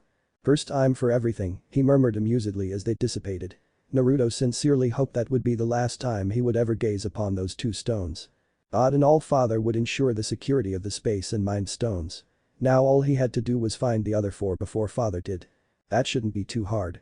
Father only had billions of soldiers under his command, a vast range of spies and scouts, and, well, he was but one man. All of his contacts were sure to have been wiped clean as well. Naruto flew across the state, roaming the lands while he neared his ship. His mind wandered tirelessly as he pondered what his next move should be. The planet Morag was once home to a great civilization. For centuries, the citizens worked together to develop commerce, build monuments, and advance the arts. But at the height of its culture, Morag's environment went through an ungodly shift. Terrible storms of unimaginable power devastated the globe. Earthquakes thrashed across the lands, sea levels climbed, continents drowned, and the planet's crust deviated, becoming so unstable that Morag grew uninhabitable. The inhabitants vacated the world, scattering across the galaxy to what new homes they could find. They left behind everything they built. Over the centuries, cities fell into ruins, flooded and annihilated by surging oceans and catastrophic earthquakes. The only visitors were adventurers or archaeologists who could brave Morag's turbulent seas. Over time, the planet's upheaval lessened. Its seas receded again, exposing long-submerged ruins. Those ruins brought a different kind of traveler. Anyone who came on Morag still had to be gutsy and tough, but the capacity to breathe water was no longer a requirement. Now the planet's deserted riches were ripe for the taking. The ship bowed through Morag's stormy atmosphere and suspended into landing at the canyon's edge. It latched itself down as heavy pins speared out into the rocky topography. The pin secured the ship steady against the howling winds. Its ramp lowered and the pilot emerged into the storm. He strode down to the remains of an ancient road. He sported a strange face mask, its red eyes blazing through the tumultuous winds.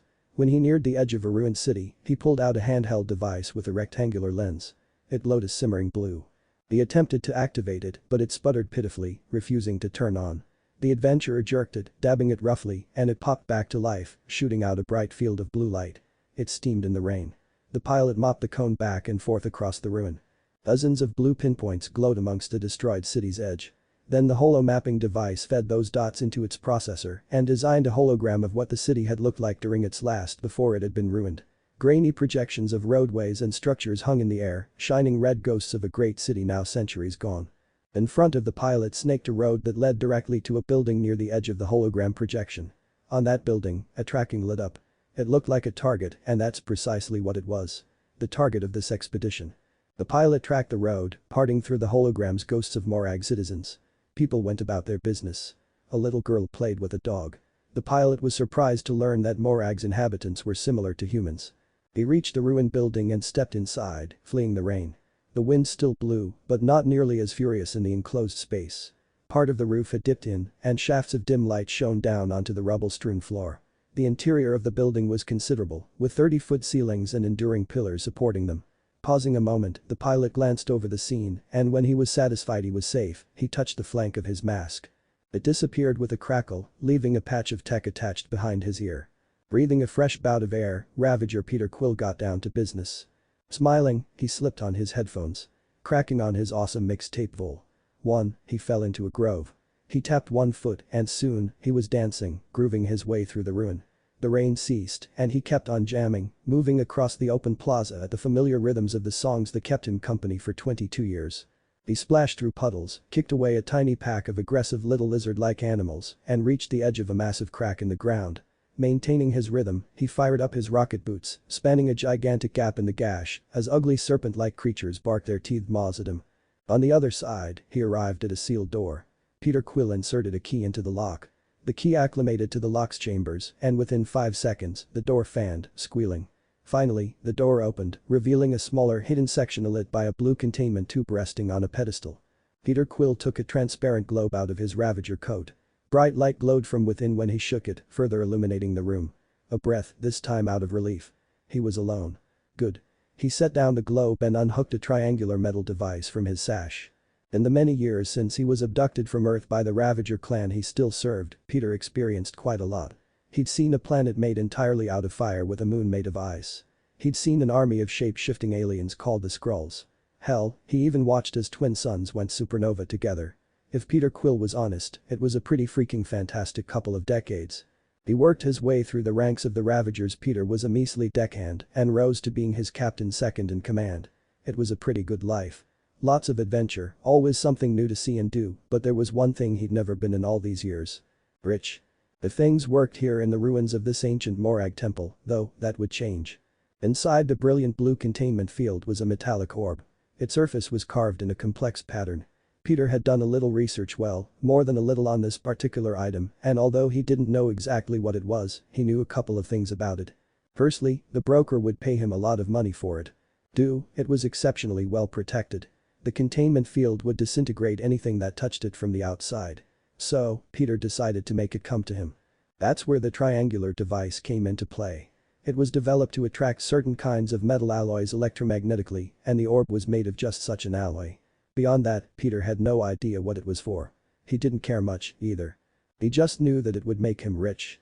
Peter triggered the attractor. It splintered into an open position, 3 sides of the pyramid turning into legs braced on the floor. The 4th side was the electromagnetic field generator. It whirred to life. Inside the field, the orb moved. It plowed slowly through the containment field, shedding tendrils of plasma as it pushed through each layer. Quill watched, ready to make a break for a good hiding place if there was another layer of security he hadn't noticed. You never knew what you'd stumble on when venturing inside decrepit ruins like these. His time with the Ravagers had taught him that experience was a valuable tool. It's what separated the talented and the great. While both possessed talent, the great also held experience and common sense. More often than not, the talented only had their skilled attributes. That's what got them killed. Peter Quill fully intended on making it to his 30s, and he was only 2 years away. Thankfully, nothing went awry. The orb emerged painlessly through the outer layer of the field, then popped free. It drifted down to clink into place on the attractor. Behind it, the containment field went dark. Ha! Peter Quill shouted happily as he deactivated the attractor and plucked the orb. He was so delighted to have his hands on the artifact that he could almost kiss it. He might have done just that, except when he heard a voice growl, "Drop it." Shit. Peter spun to see the saccharine mercenary Kohath, flanked by several of his favorite goons. All of them had weapons leveled on him. Double shit. They were big and bad, especially Korath, who had some kind of machine grafted into his skull that amped his strength and reflexes up to unfair levels. They had him at a real disadvantage. The solution? Keep a cool head and stall until he could make a plan good enough to escape. Preferably with the orb. "Drop it now," Korath yelled. The other Sacharins were shouting too, but they didn't wear universal translators. Nor did he, so what they were saying escaped him. But judging by their rapid speech patterns and angrily waving their guns, he understood the gist of it. "Hey, cool, man. No problem." Peter let the orb fall to the floor. It rolled until it clinked against a stone block fallen from the roof. "No problem at all." Korath picked up the orb and brandished it at Peter. "How did you know about this?" he demanded to know. "I don't even know what that is. I'm just a junker," Peter Quill explained. But, of course, that might have worked had Korath not spotted a six-pointed flame emblem on his coat jacket. "You don't look like a junker. You're wearing Ravager garb." Peter sighed. That was the infernal problem with uniforms. The Ravagers were a gang of criminals that pulled jobs in the sector, and if you crossed them, you usually weren't heard from again. Peter was a Ravager, wearing Ravager gear. He hoped that might escape Korath's notice, but it seemed like Metalhead was keener than he gave him credit for. "You better stop poking me," Peter said, growling at one of the mercenaries that kept prodding him with a gun every time Korath opened his mouth. "What is your name?" Korath questioned. "Peter Quill." Another rough prod. "My name is Peter Quill, okay? Dude, just for a second, stop poking me with that damn thing." He shouted to the mercenary to his right. "You're coming with us," Korath decided. "Why?" Peter dared to ask. "Ronan might have some questions for you." Ronan? That guy was bad news. Peter didn't know a lot about the guy, but what he knew made him want to steer clear of him. Like, light years away. Ronan was Kree and an angry one who tended to kill a shit ton of people. Peter did not want to be in a position where Ronan was asking him questions. "Hey, you know what? There's another name you might know me by." Korath lingered by the temple doorway. "What is that?" Peter looked him right in the eye and said, "Star-Lord." Korath squinted his eyes. "Who?" The human faltered. "Star-Lord, man. The legendary outlaw." He added, hoping that might ring some bells. "Guys?" he asked the mercenaries as they chatted amongst themselves. They stared blankly. Right. They didn't understand what he was saying. Korath's patience evaporated. "Move." he commanded again, gesturing toward the door. "Forget this shit," Peter muttered, ticked off. What good was reputation if they didn't know who he was? Right at the moment when the Sacharins fell for his wounded pride act, totally just an act, Peter booted the glowing globe into the soldiers' midst. It shattered, splashing white-hot plasma over them. They screamed and thrashed before dying as Peter drew his blasters. He hit the final mercenary in the stomach, then dropped Korath. The orb bounced out of his hand. Peter scooped it up. He heard a moan from the doorway and looked up just as Korath staggered to his feet and leveled his rifle at Peter. The energy bolt from the rifle would have disintegrated most of Peter's torso. If he hadn't thrown himself straight down onto the floor, landing hard enough to know the wind out of him. Instead, it blew a gigantic hole in the wall behind Peter. An emergency exit in mind, he triggered his boot's rocket thrusters and discharged out through the hole. Out of the chamber, he managed to get some breathing room. But his troubles did not end here. As he misstepped, failing to land correctly, he sprinted to his feet and reclaimed his equilibrium. Peter raced to his feet and ran for his ship. Korath got to the hole in the wall, screaming at the top of his lungs. Peter peeked back and saw the alien commander leap a great distance after him. Seeing the intimidating distance covered by the man, he began to run just a little bit faster. He needed to get to his ship before he neared if he wanted to survive. However, he noted 5 more mercenaries standing guard between him and his spacecraft, the good old Milano. They clamored, raising their rifles. Peter pitched the attractor at their feet. It illuminated, powering up in a split second. They crashed together over it, held fast by the immense force of the electromagnetic field. The geyser burst in the shattered landscape as Peter vaulted past the magnetically stuck mercenaries. Another burst from Korath's rifle sizzled through the rain, which began falling harder again. While he was in the air, Peter hit the control. That opened the Milano's cockpit. He anchored at the base of one wing and skid through the open hatch. Groaning, he sat up and sealed the hatch. While he flashed his engines, Korath's pals finally broke the handle of the attractor. With Korath shouting over them, they set up some heavy-mounted gun in the landscape. Peter knew he did not want to be around when it was ready. Korath felt confident whatever that thing fired could destroy the Milano. He got off the ground eventually and rolled the ship forcefully to the right as the crew fired the first shot from their cannon. It cracked under the wing and destroyed a rocky spire. Peter hauled the Milano in a tight turn and threaded its main thrusters up. More shots from Korath's cannon tore through the storm as Peter accelerated out of range, giggling like a kid in a candy store. Escaping from a dozen mercenary soldiers with a lost treasure he dug out of a Moravian tomb man, if that didn't add to the legend of Star-Lord the Outlaw, nothing would. But his self-congratulations arrived too soon as a vast geyser erupted, maybe 10,000 times the size of the one before, right under the Milano. It snuffed out the ship's engines. An atmosphere as he had to use air intakes, and the guys are turning them into water intakes. Just great, he thought bitterly. The Milano tumbled and spun back toward the surface. Peter bounced and rolled around in its spacious cockpit, wishing he'd have a chance to buckle his seatbelt. Everything he had in his backpack was flying around helplessly. Peter thrust himself to reach the lever that would vent the intakes and restart the engines. Escaping the mercenaries wouldn't do him any good if he smashed himself into pieces on the rocks. Peter strained just a little harder and got a hand on the lever. He blew the vents and used a lever to pull himself back into the pilot chair with maybe 50 yards of spare. He turned the engines on again. The Milano stabilized, hovering, rocking the storm, but well away from Korath and his goons as they fired up. Peter sat back, breathless as he grinned, hugging his payday. You know, he never had something so small feel so heavy in his palm. Peter, a pretty Corrodium girl he'd picked up on his most recent trip to Xander. Buried, Peter gasped. I'm gonna have to be honest, I kinda forgot you were there. She flinched as if struck, wearing only an expression of hurt. When he got his breath and regained his bearings, he got away from Morag as fast as possible. Naruto arrived on Morag and overlooked the lonesome planet with a frown. The years had not done this planet well, he mused. When he heard that Father allied himself with Ronan the Accuser, he thought he finally lived up to the Mad Titan moniker he received at the hands of the Xandarians. Ronan the Accuser was a brute, a Kree zealot who became obsessed with his planet's politics. He grew furious with their perceived apprehension for the Xandarian Empire. Before he was banished, Naruto heard stories of the accusers of the Kree. The Accuser Corps, as some called them. They were a police and militia who brought justice to those accused of crimes against the Empire. Naruto was not fooled by such black and white descriptions. No, he saw the Accuser Corps in action once. A force of cruel extremists, the Kree's very own band of attack dogs. When they wanted someone to disappear or be publicly executed in the most gruesome fashions, they sent the Accuser Corps. Ronan was the chief of that force. Each leader was appointed the title Accuser at the end of their name. But when the Kree stripped him of that title and banished Ronan from the Empire, he continued using it and brandishing Kree justice to the Xandarians, in particular. Whom the Kree just signed a treaty with. In Naruto's opinion. The Kree planned for this to happen. It was all too convenient in his eyes. Oh yes, the Kree banished Ronan, the strongest and most savage Kree warrior, instead of executing him right after the treaty was signed. They knew Ronan would continue to slaughter Xandarians. Since Ronan was banished, they couldn't prove he was taking orders from the Kree. So, Ronan the Accuser was free to do as he wished. This left the Kree blameless and the Xandarians scrambling to deal with Ronan. An endeavor they have failed miserably with so far. Naruto despised politics, and he was once again reminded why. Since leaving Earth, he scoured endlessly for the other Infinity Stones. Hunting down leads left, right and center. Almost all of them turned out to be nothing. Either lies piped by some overzealous storyteller or opportunists who sought to sell information. Wrong information. Naruto heard rumors of an Infinity Stone on a lost planet called Morag. One that was fallen to time for one reason or another. He didn't concern himself with the planet itself or how an Infinity Stone could have been kept there.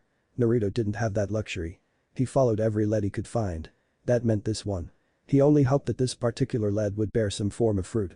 Naruto thought this every time he settled onto a new planet, a new settlement, or got ready to meet an unknown informant. He docked his ship, the Georgia TL-1 Strike Fighter. It was a relatively small ship measuring 64 meters in length, 75 in width, and 12 in height. Shaped like a B-2 bomber, with a sleek matte black finish and 2 hidden engines in its bow, it was an elegant ship. As he vacated his ship, he took a deep breath from his nose. Immediately, he caught onto a trail. Despite the heavy rain and violent winds, it took time for someone's track to diminish enough to escape his senses. Naruto followed the trail until he noticed tall-tale signs of a battle. Another sniff, and he caught onto several more courses. One that was still fresh. Farm fresh. That meant they were still on Morag. And by his next whiff, he noted he wasn't very far. Leaning against a rocky spire, a Sakharin soldier clutched his chest. The spire's winding peak made for a decent roof. Moreover, it helped him partially escape the rain. The wind, on the other hand, spun on. The natural coldness on Morag, coupled with being soaking wet and assaulting winds would spell doom for anyone stranded here. The Sakharin heard a rock fall behind him. His hand found his rifle, and he whirled around, only for the gun to get kicked out of his grasp. He gagged as a hand found his throat and was hurled up. The Sakharin only felt fear as he stared into those icy blue eyes. "Who are you?" "Ah. It's not like you can understand me. I wouldn't tell you anything if you could." A slit opened over the blonde's pupils. "I can," he spoke Sakharanian, widening the man's eyes. "And you will." The blade descended on the Sakharin, and screams of pure, unadulterated agony filled the terrain. Moments later, Naruto entered a gloomy temple. The rain hissed in his ears as it rattled off the stony building. Naruto paused, wincing as he shut his eyes. Then, repressing his senses, he blocked out the rain before a migraine could come on. He flung him into the empty pedestal as he dragged the Sakharin mercenary into the temple. "Where is the orb?" Naruto demanded with no small amount of severity. When the mercenary refused to speak, he jutted a small knife into his leg. He must have hit a nerve cluster because he screamed. "Some junker by the name of Peter Quill." He took it. Korath tried to stop him. He rambled frightfully, clutching his knee. "Korath. My boss." Naruto frowned. Who does Korath work for? They were mercenaries. And mercenaries always worked for someone. Ronin the accuser. Naruto cursed lowly. If Korath was working for Ronin, and Ronin sent Korath and his men here, they knew what was within the orb. If they were chasing the orb, that could only mean one thing: it was Infinity Stone. Father was once again on the hunt. That was both simultaneously elevating and terrifying at the same time. Considering that Ronin was a new ally to Father, there was a massive possibility that Ronin would give Thanos the stone once it came into his possession. He needed to find this Peter Quill immediately. Where did he take it? Huh? He asked drowsily, no doubt from the blood loss. Naruto stepped on his knee, electing another scream. He was alert now. Where did he take it? Xander. The broker is willing to pay a hefty price for the orb. But you won't make it there in time. It's only a matter of time before Korath gets there first. Naruto growled, summoning a blade, and cut his throat. The mercenary's hide rolled off to the side as Naruto flew back into his ship, rapidly activating the engines. A few furious taps later, he was off course for Xander. Then, just as he was about to order the console into gear, he was yanked out of this plane of existence. Naruto glared up at the gargantuan fox barricaded behind thick metal bars as he found himself in a familiar sewer, knee-deep foul water. Light golden engravings etched into the steel. Deep within the cell, Naruto saw a pair of menacing red eyes. "What have I told you about bringing me here against my will?" he questioned. "I gave you more freedom. Don't make me regret it." The massive nine-tailed fox scoffed. "Freedom," he said, spitting out the words as if they tasted horrible on his tongue. "You speak of freedom while I remain trapped in here." When Naruto was nearly slain in battle years and years ago, he met the creature for the first time. The only name he was given was Kyuubi. As he would come to learn, the Kyuubi was a massive sentient energy that was sealed within him at birth. "We made a deal, you and I," he said wearily. "You would give me some of your power when I need it in exchange for freedom. Yes, you've done a bang-up job on your end. We both know that the only way I have of freeing you would kill me," he quickly said back. The fox rolled his eyes. If Naruto knew that, he wouldn't have made the deal. He was many things, but he wouldn't outright manipulate the fox. "And you've been searching for other ways, haven't you?" the being asked rhetorically. At his momentary silence, he snorted. "That's what I thought. I think the universe takes more precedent over you and me." Naruto came close to yelling. The fox repeated its previous actions. "The Infinity Stones must be found and not by my father. It'll doom us both, and you know it." The blonde glanced down. His reflection stared back into the murky waters. "You've seen them." Flashes of images popped in his head, making his brain throb. "Yes, prophetic visions," he growled. "They're not real, boy. Ever since that bag of bones bitch took me from the elemental nations or whatever the hell you call it, I've had those visions." Naruto didn't know why, but the Kyuubi got a rise out of him. He prided himself on his stoicism and self-control. But whenever he talked with it, it was like he couldn't control the words that came out of his mouth. "So don't tell me they're fake. They're real, and you know it. You're just too afraid of father to admit it." "As are you." The Kyuubi barked. That man held enormous amounts of power that would make even the sage of six paths cautious. "Damn right I am." Naruto yelled back. "He terrifies me, and I'm alone against him. The only hope that we have is finding the stones before he does and sending them as far away from him as possible." Or you could wield them, the fox proposed as if it was the most obvious choice. Use your father's prize against him. Now it was Naruto's turn to snort. I tried. Don't you have access to my memories? I touched the mind stone and it raped my mind. He went quiet for a moment, thinking back to when father first obtained the mind stone years ago. I haven't been able to sleep right since. All memories you buried for me. They're back. And whenever I sleep now, I see them, like it's some fucked up movie. At least before, I had visions. Those were consistent. Now, every time I sleep, it's like one big fucking gallery of torture. Are you done?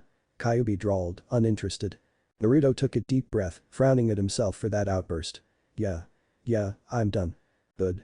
There are more important matters to focus on. If you bring up our deal again. Cut me off again, brat, and I'll scramble your brain like eggs. Naruto balled his fists. The monster could do it. Although he ought to know, he did the opposite for him once by locking away some of his worst memories.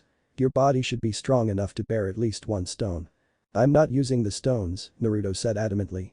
Even if he could, he still wouldn't. Kyuubi growled, jumping forward until he near hit the bars. His dark red furred body was exposed to his gaze. You and that pride. You're more than happy to take my power. Why not the damn stones? My parents died sealing you within me. At least, from what you've told me. Your power is mine, just as my power is yours. We're the same person. Naruto pointed to the various runic engravings on the walls and the bars. Our souls are interlocked. That means we're of the same body and soul. The only point where we differ is our minds. The stones are weapons. That power isn't born from you or me. I don't want anything to do with them. But you use those powers you acquired from that metal garbage running through your veins. I didn't have a choice back then, he whispered, but he did not look away from Kyuubi's gaze. Flickers of the memories played in his mind. Held down, restrained on a cold metal slab, being physical altered in such an excruciating way. Naruto exhaled shakily. But I do now. You'd let trillions die over your own selfish pride? Kyuubi asked, amused. He was about as evil as one could get. Kyuubi knew sin like few others. The sin of pride was not one he was unfamiliar with. Even personally, the kid had a pair of brass ones. He'd give him that. Naruto entertained the question, eyeing his reflection once more. Contemplative, he ran quiet. Surprisingly, Kyuubi allowed him to stew in his silence. Then, a full minute later, Naruto glared up at him. If I have to choose between trillions of lives or using the stones to kill my father Thanos, I will choose the latter every single time. But until then, I will not stoop to his level. Thanos will die at my hands. Not at the power of the Infinity Stones, but by my own. Kyuubi grunted, his newfound respect for the boy vanishing like sand in the wind. Bored, he lay down in the water, his 9 tails twitching in the infrequent breeze. The sin pride was one of his favorites. He thought the human was finally accepting his sins. Seems not, he yawned disinterestedly. If you want to stop your father from getting those stones, you better get to that orb before his lackey does.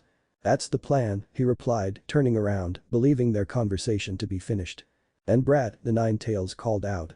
Naruto half turned. You better not lose to that Kree freak. If you do, I'm cutting you off. I'm sick of saving your putrid life. Naruto shook his head, moving to exit his mindscape. You saved my life once. Years ago. And not once have we talked without you holding it over my head. When the blonde disappeared, the Kyuubi stared down at the spot he previously occupied. A snarky grin stretched across his maw. It was a smile of all teeth. It's kept you alive so far, hasn't it? Head down.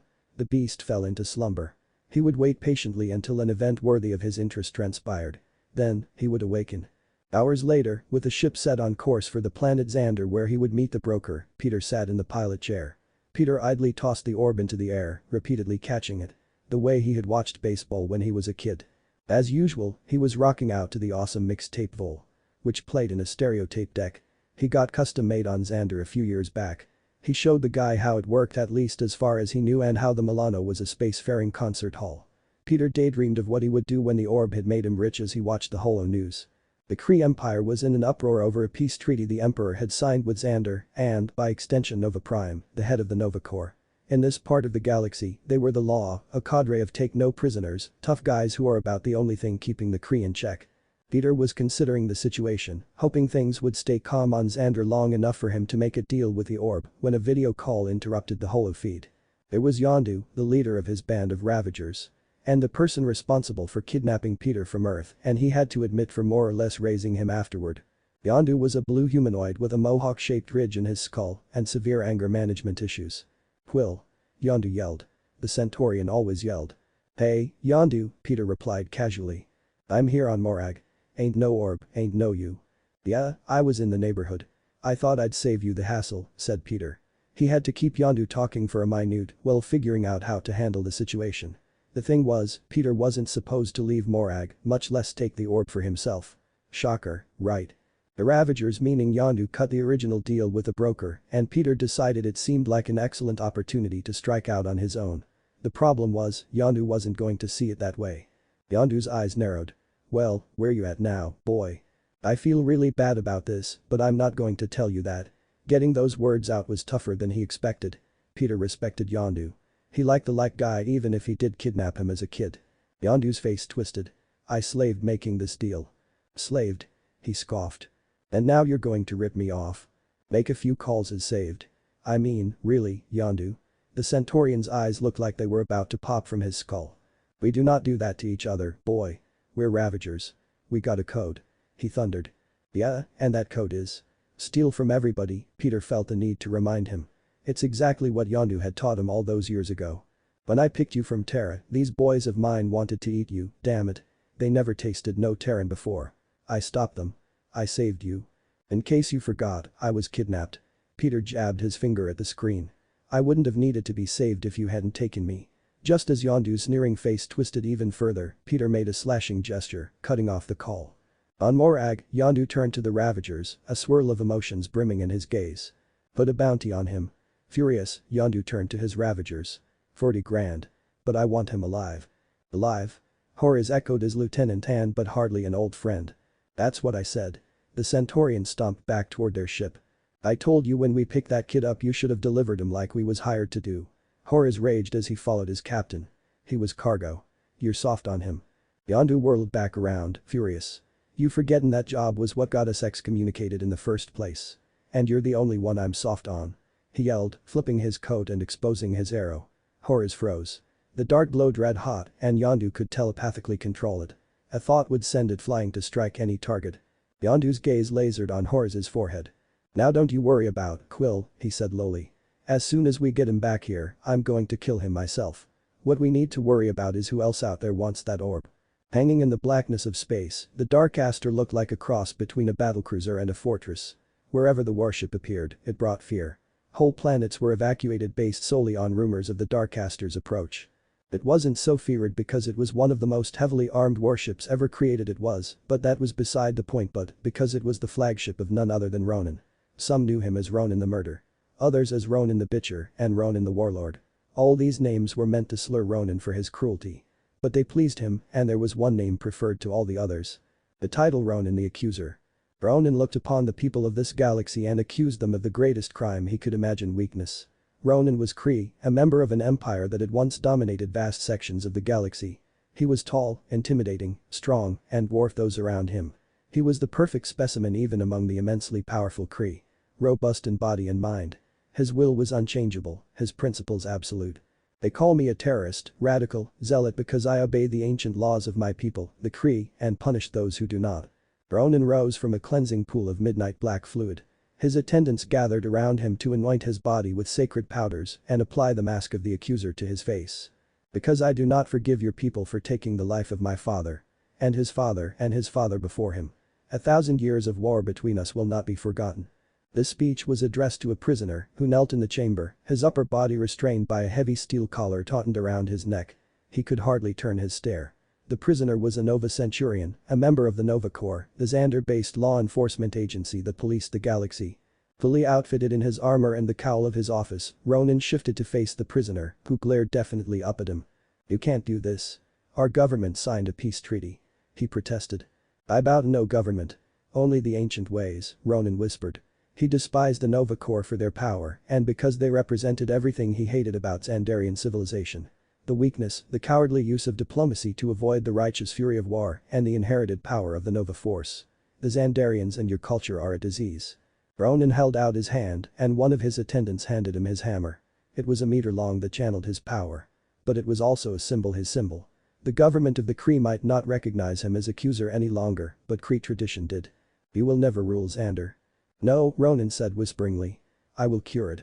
The hammer fell and squashed the Centurion's head to a bloody pulp. Blood seeped down from the contraption and into a drain bearing a sigil of the ancient Kree.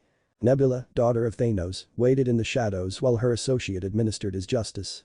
"Ronan," she said when he finished. "Korath has returned." Ronan met the Sakharin in the Darkcaster's throne room, flanked by statues of the accusers who had come before him. Also present were Nebula and Gamora, another of Thanos' daughters. Both of them were here as Thanos' representatives. Both Nebula and Gamora were pitiless assassins who would do whatever Thanos commanded and whatever Ronan commanded, as long as it coincided with their orders dished out by their father. He listened as Korath reported his failure to obtain the orb due to the interference of another. "Master, he is a thief, an outlaw who calls himself Star-Lord," Korath explained. "But we have discovered he has an agreement to retrieve the orb for an intermediary known as the Broker." "I promised Thanos I would retrieve the orb for him," Ronan murmured, troubled. "Only then will he destroy Xander for me." He stood, determined.